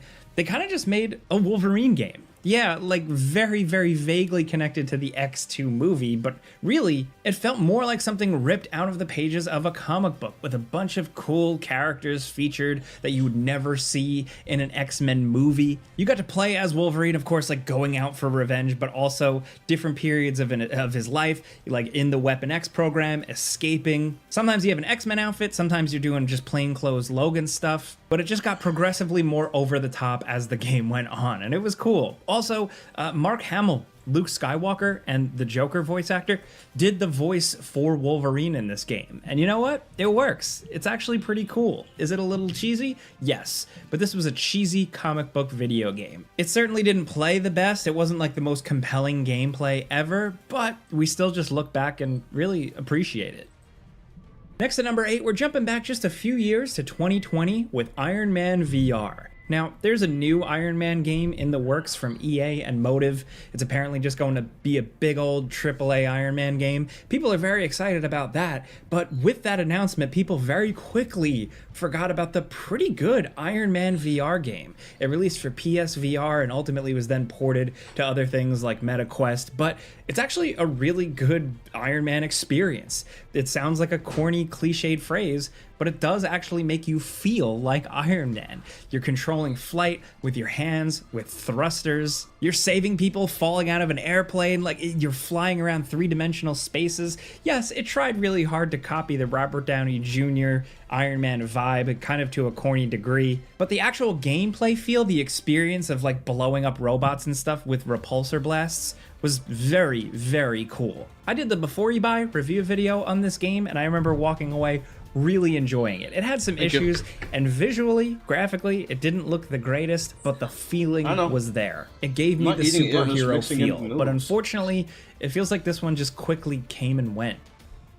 Next, over at number 7, we have Guardians of the Galaxy. Not the one from Square Enix, no, the Telltale series one. This one is completely forgotten by a lot of people, but I played this one, and it was okay. It's hard not to compare it to the newer game, but it's very much a Telltale game. So it's pretty simple, it's pretty straightforward, and it's about telling a story of your classic Guardians of the Galaxy characters.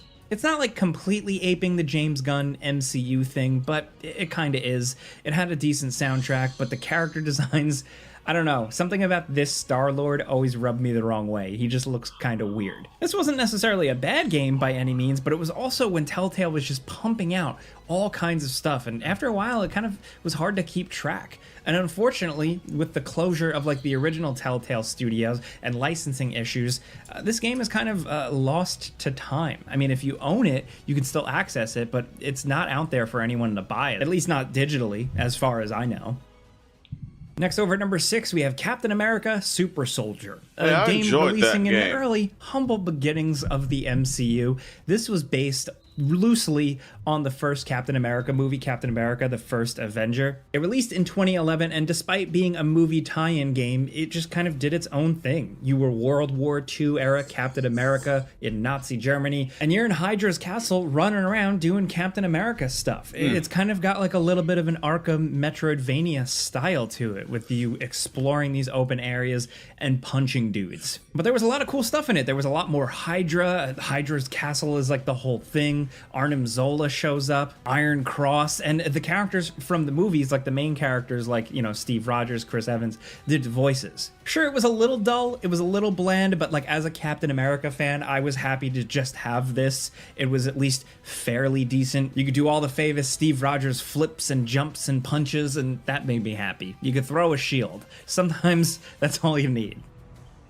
Next at number 5, we have the Batman Begins game from 2005. Yeah, Remember this one? This was essentially the end of a long, dark period. A period where as kids, all we got was mediocre Batman games. There are tons. They're just littering the graveyard. But Batman Begins kind of was like an upward trajectory. It was okay. It was still kind of mediocre, but it was essentially like one of the last things before Batman Arkham Asylum changed everything. But Batman Begins the game had the benefit of at least being based on Batman Begins the movie. One of my favorite movies ever. And boy, did it not really capture the feel of that movie at all. Batman in this game kind of moves around and looks like a total goofball. Graphically, at the time, some of this actually looked pretty damn good, and that helped with things. Also, some really cool Tumblr Batmobile sequences. But unfortunately, this released in the time when movie tie-in games were usually considered really bad, so even if Batman Begins wasn't the worst, it was quickly written off. Let's do this. What hellhole has Leela brought us to this time? Oh, snap! Bender, deploy the space hooker. Deploy her? I barely know her. Yeah. Next down at number 4, we have Marvel's Ultimate Alliance 3, The Black Order. This one is forgotten about because, to be honest, it only released on Switch. It's only on Nintendo Switch. The other 2 Ultimate Alliance games were incredible, awesome multi-platform Marvel brawler games, but when it finally came back around years and years later, when this released in 2019, it was a Nintendo Switch exclusive. It got a little bit of a lighter, brighter art style, and to be honest, it was actually a pretty good game. I don't know if I loved it as much as the originals, but it was still a good time, and frankly, I considered it kind of underrated. But it is absolutely wild when you look at like the gaming world, the gaming conversations, even top 10 gaming lists like this, you never hear about Ultimate Alliance 3. And that's a damn shame because it is good, like I said, and I just really want more Ultimate Alliance games. I'm still holding out hope for an Ultimate Alliance 4. Are we ever gonna see it? I don't know, but at least we got these. I can't figure out what Vegeta next. Over at number 3, next. we have Marvel Nemesis, Rise of the Imperfects. That game this is was a awesome, time bro. when I think video game executives were doing a ton of cocaine and flying too close to the sun. This 2005 game was like EA's big Marvel thing, and it ultimately ended up being considered mostly a disaster. It was a good idea on paper, at least. It was like a little bit of a darker tinged Marvel game, which made sense around this time, going for a little bit of an edgy impact. And it kind of had like brawler fighter mechanics that could have been a lot of fun, but ultimately the game released to pretty middling reviews, and I don't think many reviews out there gave it more than a 5 out of 10. The story stuff was really goofy. The new story elements and like a character they introduced felt like really overhyped. And yeah, I don't know about this one. Even the characters that were like made for this game, like the EA characters, have never really showed up in anything else ever again. They actually made a comic book spin-off with this, like written by Greg Pak, a famous comic book author. Like this was a big deal. It was like this tie-in thing, but apparently like it didn't even work and mesh with the story in the game. It was just like a big fat mess. Did EA learn their lesson with this one? I don't know. But this is one of those weird games that like some people still have nostalgia for. Some people got the PSP version when they were young and they have fond memories. I respect that, but this is a superhero game that's often forgotten by people, and maybe for good reason, but still I just think it's like an interesting video game industry story behind it. Next at number 2, we have The Punisher game. This was THQ published, developed by Volition, the people behind Saints Row and Red Faction, rest in peace to them. But The Punisher game was absolutely awesome. It came out around the time of the Thomas Jane Punisher movie and featured Thomas Jane as the voice of Frank Castle in this, but it was very much rooted in the comic books. This was a comic book Frank Castle doing comic book ass stuff. You're encountering OG Nick Fury, Tony Stark Iron Man, getting into all sorts of hijinks with a very simple but fun third-person shooter that was pretty brutal. There was a torture mechanic. You could grab anybody you wanted and torture them. You know, push their face in a bowl of hot soup or you know, hold them over a dock where there's a shark trying to eat them. Shove a guy's head in a car door. Do whatever you want. You could really kind of push the analog stick to see how far you could push it to get information. And it was a cool mechanic. This game was just awesome. I still look back on this game with fond memories. I know in the gaming crowd, like some people really have a lot of reverence for this one, like myself, but if you ask a lot of people out there that love The Punisher today and love those stickers or love the Netflix show, they don't even know this game exists. Now down at number 1, we figured we'd mention it because there's a movie coming out soon, the Deadpool game. Yeah, a Deadpool game released way back in 2013, and it was actually pretty good. Nolan North did the voice of Deadpool, and it really kind of had some good Deadpool energy before the movies took the world by storm. This had all kinds of bits with famous Marvel characters, including Cable and Wolverine, and it was made by High Moon Studios, so like they knew what they were doing. They made a fun, simple, third-person shooter brawler adventure that had a lot of variety to it, creativity, and some good jokes. Yes, they were very of the time, very early 2000s, goofy stuff, but it was just a good, solid Deadpool adventure, and I think I would totally recommend it still. If you're a fan of Deadpool, maybe just even with the new movies, this game would probably satisfy you. Apparently it's been removed off of all the digital stores because Activision lost its license, but like it is a really cool, good Marvel superhero time. But because of like the way licensing and our digital future hellscape works, it's kind of been erased from history. But hey, those are 10 superhero games that some people tend to forget. We wanted to talk about some different ones today. We're used to always talking about the same old games, so let me know what you think. Let me know. How you doing? I got one of those. Yeah, one sec.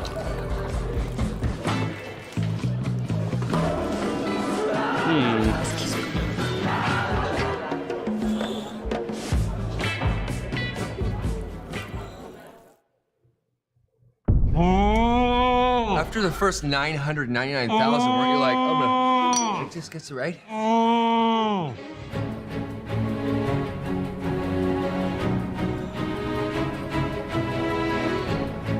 Hey, what's going on, everybody? For First We Feast, I'm Sean Evans, and you're watching Hot Ones. It's the show with hot questions and even hotter wings. And today we're joined by Ryan Reynolds and Hugh Jackman. They're the stars of Deadpool and Wolverine, perhaps 2024's most anticipated film. Bringing together these iconic characters and rivals has been years in the making, but the wait is finally over. Deadpool and Wolverine opens in theaters nationwide on July 26th. Ryan, Hugh, welcome to the show. Very happy to be here. Very. Yeah. What's sad is the film's so locked that it's too late to have it start with for Hugh. And Brian. No, Who I make expired it. on it. I make it. Very popular TV show. Yes. I know that junkets, they can be a little bit of a grind. It must be surreal to be in front of this gauntlet of scorching hot wings. What's your mindset like going into this interview? Thanks for using the word scorching. Appreciate it. Yep. Yeah, that was good. Nice. Because I was a little nervous and now I feel totally relaxed and ready. I always wanted to mouth sex a volcano. My so God. I'm gonna do that today. Just gonna get my lips right around it. Just let St. Helens release her hot Okay, lava let's go. flow. Let's move it on. Let's see where this is going.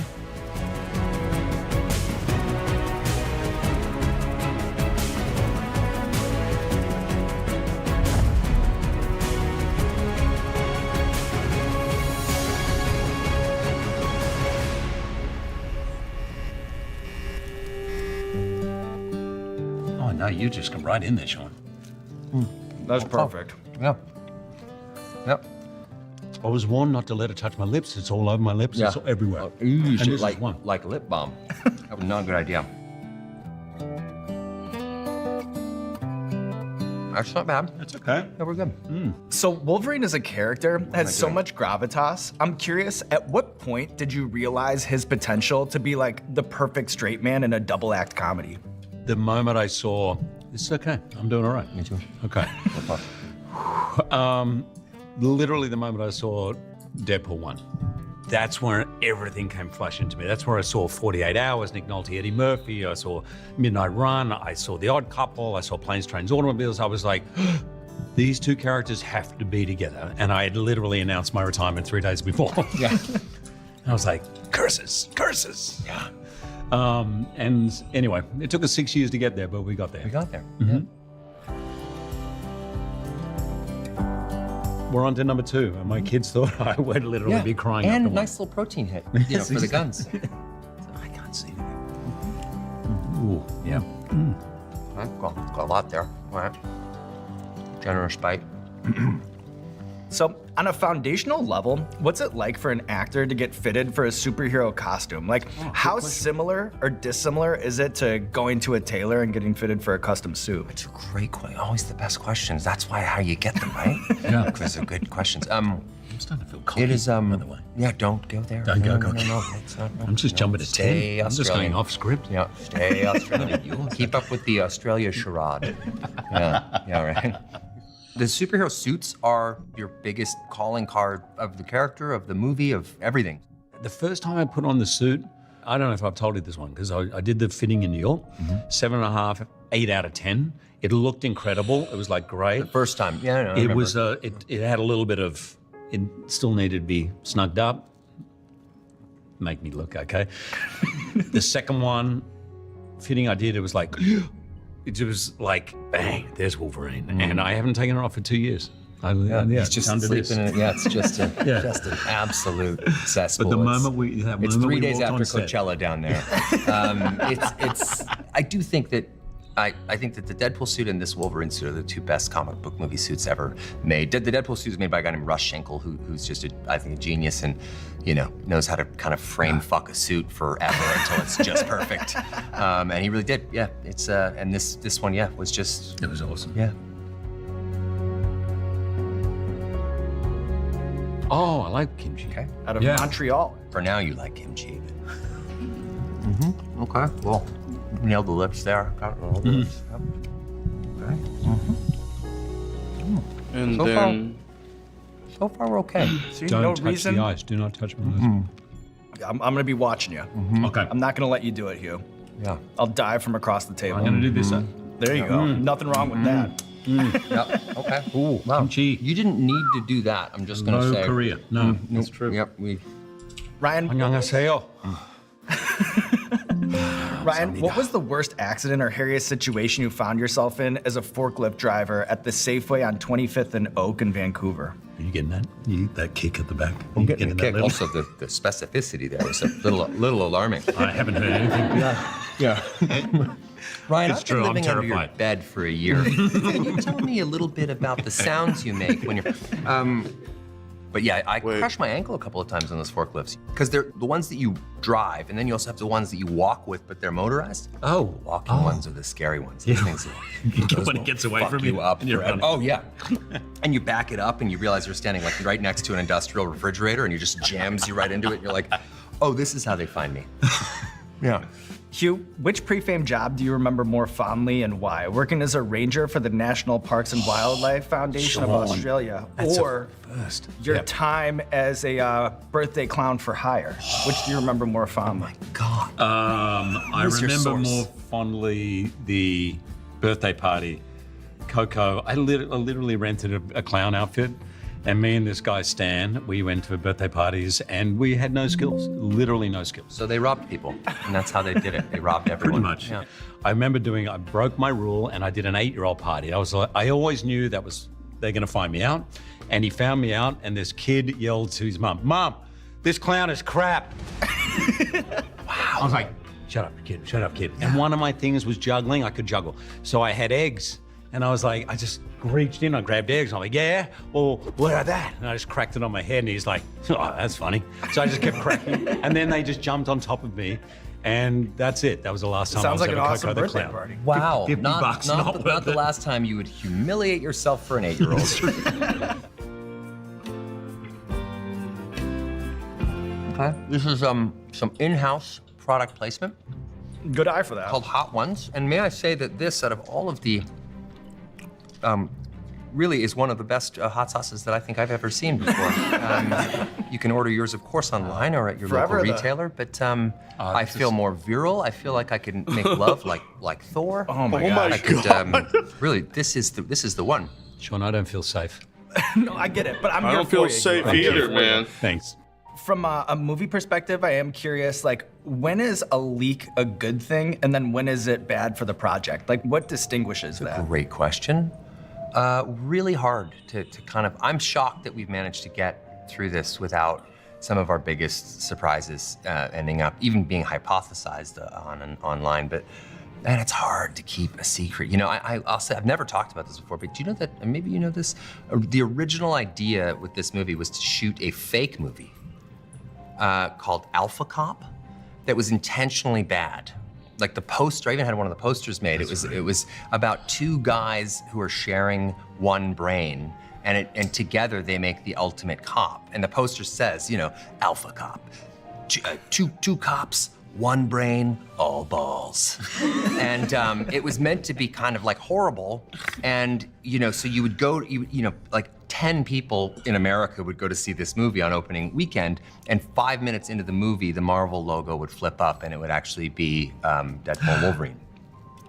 Damn. But the problem with, if you manage to get right down to the last minute and it gets blown, you know, it would be heartbreaking. So I don't know, but we've been lucky on this one. And it would be unfortunate for the people that really wanted to see Alpha Cop too. You know, you got to think about them. That's true. Which may or may not be rolling 5 minutes into our movie on July 26th. See that coming. Yeah. Yeah. I can give you an example of bad leak. X-Men Origins Wolverine, when I think a week before, the whole movie was somehow leaked online. In fact, I think it's the only case where someone's been prosecuted and gone to jail for the leak. Oh, wow. Yeah. I remember it was the rough. It was like... It was rough, and it was leaked maybe a week before we came out, and I just remember someone saying, I think it's up to 10 million people have seen it already before we'd come out. Yeah, no, that's completely crazy. That's a bad leak. Yeah, that leak had a higher Rotten Tomato score, which was shocking, given that it was, you know, blue screens and ropes, and that was the hardest part. Like, they shouldn't have reviewed that. That's not fair. Is this Fat Cat? Yeah, Fat Cat, which isn't nearly as good as Hot Ones. Hot sauce, available at any of your local retailers. Oh, I took too big a bite. Oh, that was a rookie error. I think it was Rudd that said, Paul Rudd. That's right. Just dropping that name there. Said, watch out for 5. Yeah, that's a step up. I'm going for the milk already. I'm in. Yeah. I'm starting. I'm man enough to admit it. Can you each reveal what you estimate to be the most takes ever requested by a director for a single scene of a movie you're in? I remember on X-Men 1, it wasn't, I was in the scene, but it was Patrick Stewart having to give a long bit of mutation. You know, it was exposition dialogue. I remember there was 30, it was in the 30s for that, and it was a long bit of thing. Yeah, I fell from there. It's the hot sauce. I'm not laughing until I cry because of that. Okay. All right. I hate that we put all that hot sauce on the napkin. Stop. No, Hugh. I'm not kidding. Why did you do that? I don't know why I did that. Oh shit. Onima. Okay, Onima. Let's see what you. Oh, I fucked up this time for sure. Don't know why I double dipped there. Tastes angry. Yep, it's really angry. It does. You know what I'm gonna eat? Not fun. I'm gonna eat a bag of rusty razors. That's what I'm gonna eat. You know. Walls start to close that's in. why. The walls are the walls. Yeah. Really, Onima, very intense. Yeah. Again, nowhere near Hot Ones. That was a significant jump up. That was very much a not playing around anymore. We're in the back half. Yeah. So when you hear about movies taking an inordinate amount of time to make, you know, like Deadpool taking a decade to get off the ground, or Kevin Costner's Horizons taking 30 years, what is actually happening behind the scenes? And then what are the sorts of things that can get these projects over the hump? What are some of the things? Cheating. You know, if you have test footage, some asshole just leaks it onto the internet. Yeah, that was smart. Turns it into a big old fucking glory hole in a piranha tank. Everybody just taking a whack. I'm just saying words now. That fucked me up. Yeah, that fucked me up too. Yeah. Tears are coming. Tears are good. I mean, real men. Okay, I figured out what I did wrong. Please Things that I caught myself. That would have this been will all be bad. lost like tears in the rain. Rutger Hauer, Blade That's Runner. it. There Why go. are you zooming in? Stop zooming in. Yeah. Don't. How do you know it's zooming in? I just saw this. Freaky. Yeah. Oh. Okay, if I remember correctly, after that one. Wait, there's 4 more. No. Look at that. Shake. The shake's happening. What's up, Kiwi? Oh, too big again. Too big. Too big. Okay, and then Look at from mouthful. there, I'm gonna eat angry. here, PS3 game. I'm gonna get angry with this. I'm getting angry. There's Oh milk. shit! Nope, there we go. First we go here. So, as the host of a chicken wing talk show that consists of, you know, just tablecloths, hot sauces, and this black curtain, Ryan, I really love your quote where you say, alrighty, if I put that in properly, then the thing should be good to go. And now I should be able to test out the next portion of the game. And this would have, I wrote this down, Super Saiyan Blue and Base Vegeta should be what is showing. Super Saiyan Blue in Base Vegeta. Okay. The Johnny test. I don't know why I keep on doing that.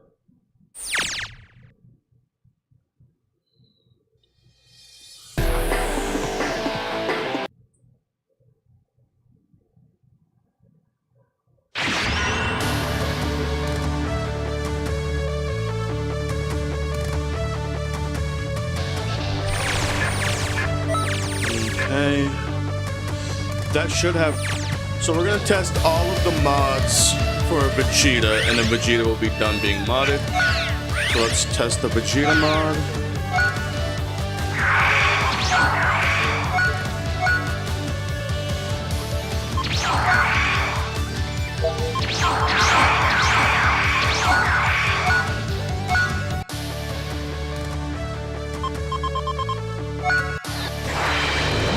Vegeta versus Broly. Ah, son of a bitch. You don't seem as strong as I imagined. Oh, it's you.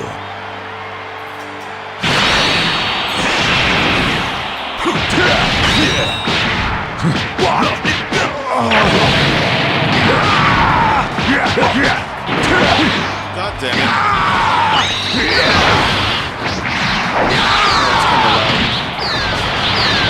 Okay, guys, first is going to be Super Saiyan.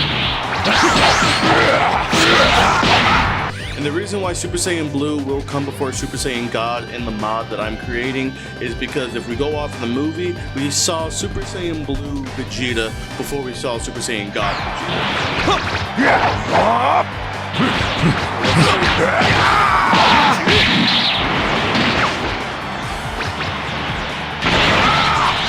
And then if we go there, Turbulent fear!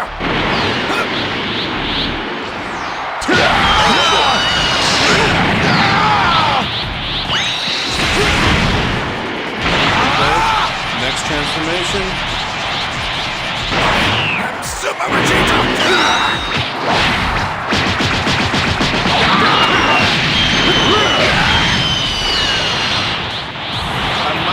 Okay, I know this is Limit Breaker Super Saiyan 4 Vegeta, but Xeno Vegeta, but I might just do regular Xeno Vegeta 4 just because it looks a bit off with his skin tone.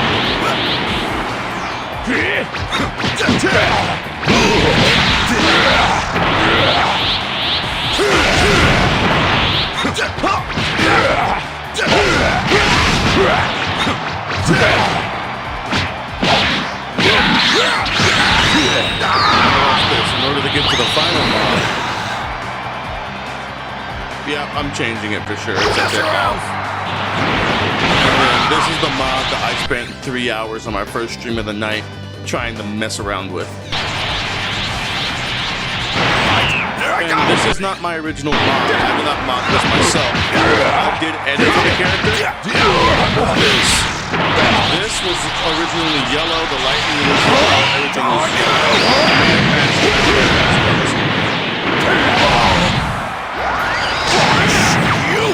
This is it! Final!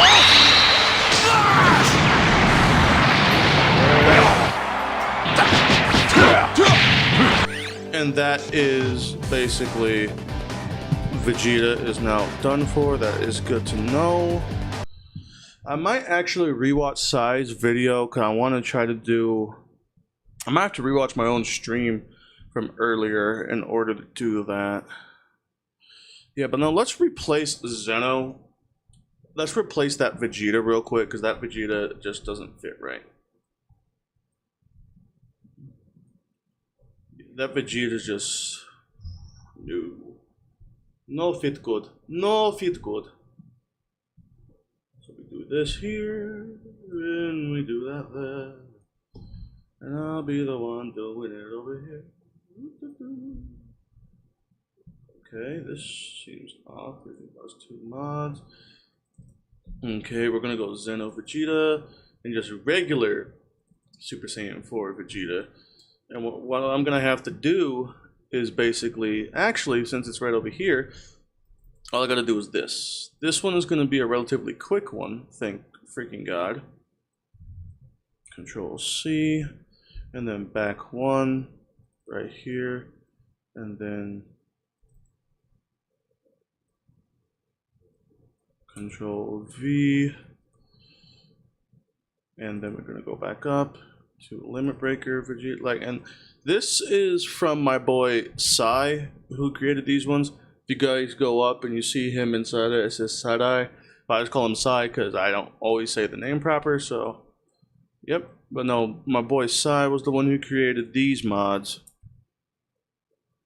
Oops. Oh wait, I know what I did wrong. Shit. Nope, I need to select all that. Copy, Control C, ISV, and then Super Saiyan 4. And then we do this here, do this here, do this here. Then we're gonna go up to one more, Limit Breaker, do this, that. Control C, and then gonna go here, Super Saiyan 4, and then do this. Just switch the names around. Okay, now that that's done, let's get this started. Since I know what I'm looking for, this is gonna be a relatively quick one, hopefully. So shit, now to go here, have to go here, open that AFS file. As soon as that loads, come on, and then do this here. Then we have to go to 019. Okay, and 31 PS3. 31 PS3, that is perfect. So let's do that, 31 PS3. So now we're gonna go down. I don't know if modding another mod is gonna cause issues. It might not. If it doesn't, cool. If it does, well, fuck. Okay, and then 019. Oh shit. Nope, there we go. I accidentally raised it for a sec. 019, come on. 019, we generate AFS.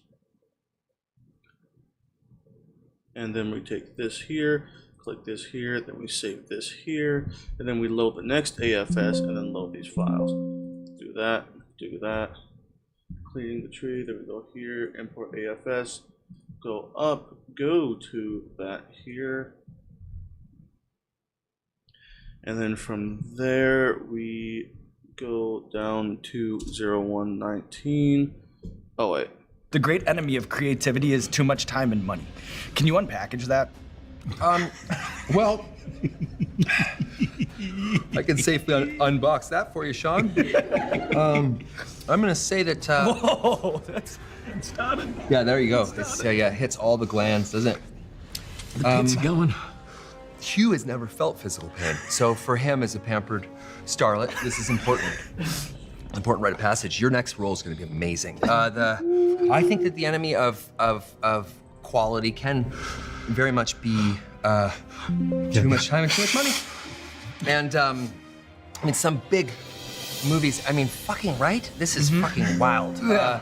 Some films that I've been on they have a lot of money, and you kind of keep throwing more money at a problem when you kind of, your real problem is that you are focused on spectacle over character. I'm trying to speak really quickly because, god damn it. No, I get it, I get it. And yeah, when you focus on spectacle as opposed to character, audiences, I think, are a little inured to spectacle. I feel like the CGI effects and those kinds of things aren't what actually sustain an audience after a movie comes out.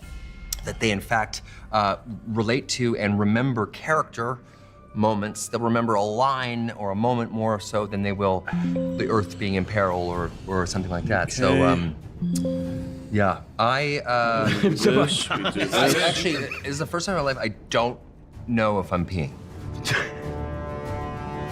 What? You'll edit that out.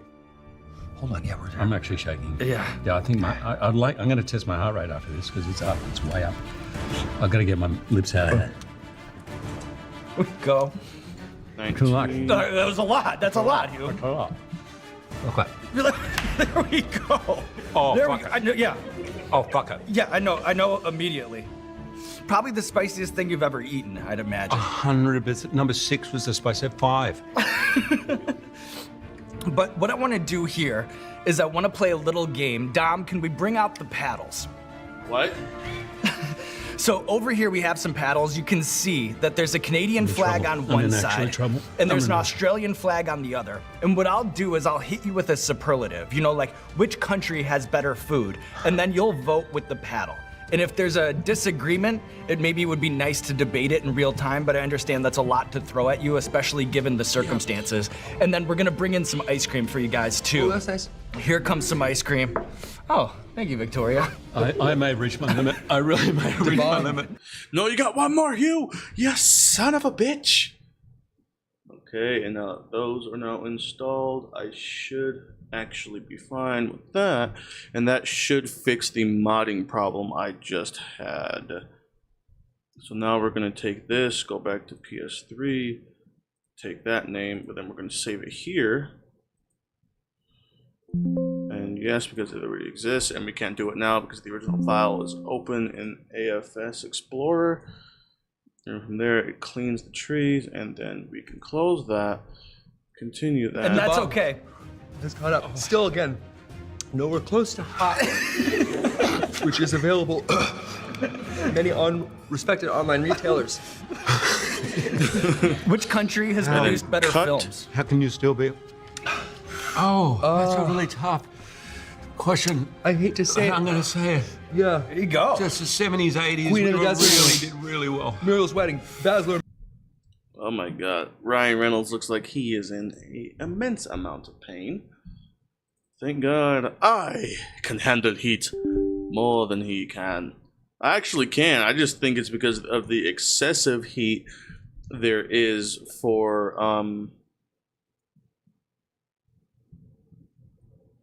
the excessive heat they have for like the one chip challenge and all that shit. Where it's just completely excessive. It's disgusting to me, and it's hard to handle because it's so extremely fucking excessive for no reason. Okay. What time is it? I might be done in a little bit. Do some testing here. It's only 12:48. Damn, I still got one more thing to do then.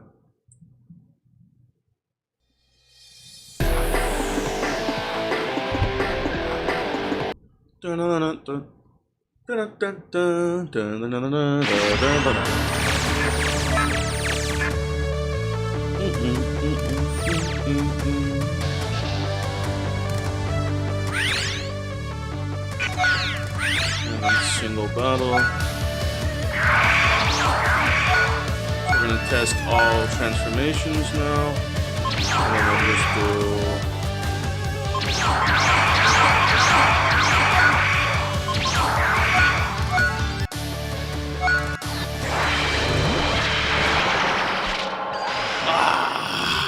It's been a while, legendary Super Saiyan. Then I will enjoy watching you die. I forgot how big.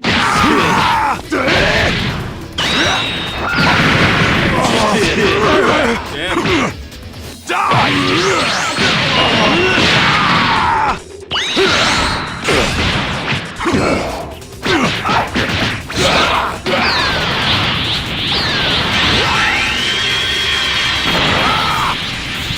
Okay. And this is Super Saiyan. And then this will be Super Saiyan 4, which should now be Super Vegeta.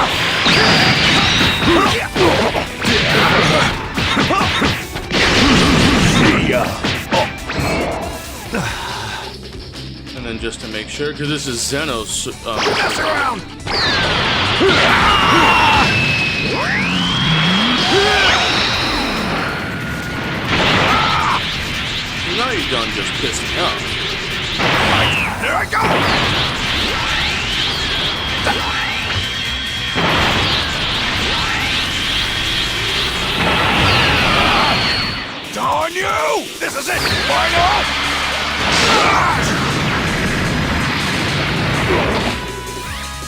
Okay, so Vegeta is now done.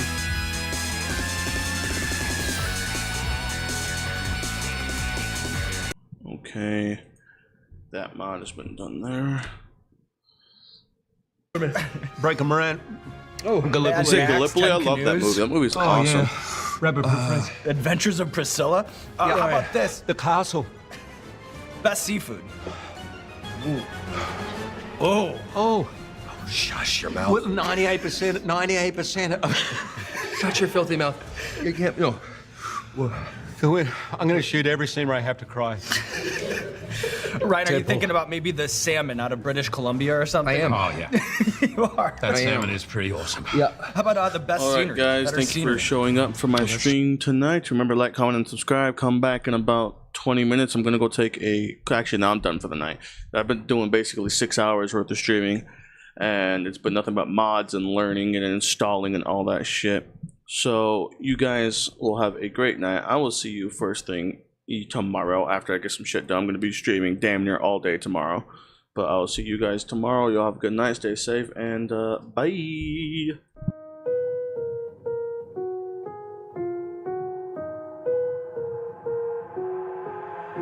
I've got an itch I can't scratch, I'm missing a piece that completes a whole part of me, an open wound scar to see.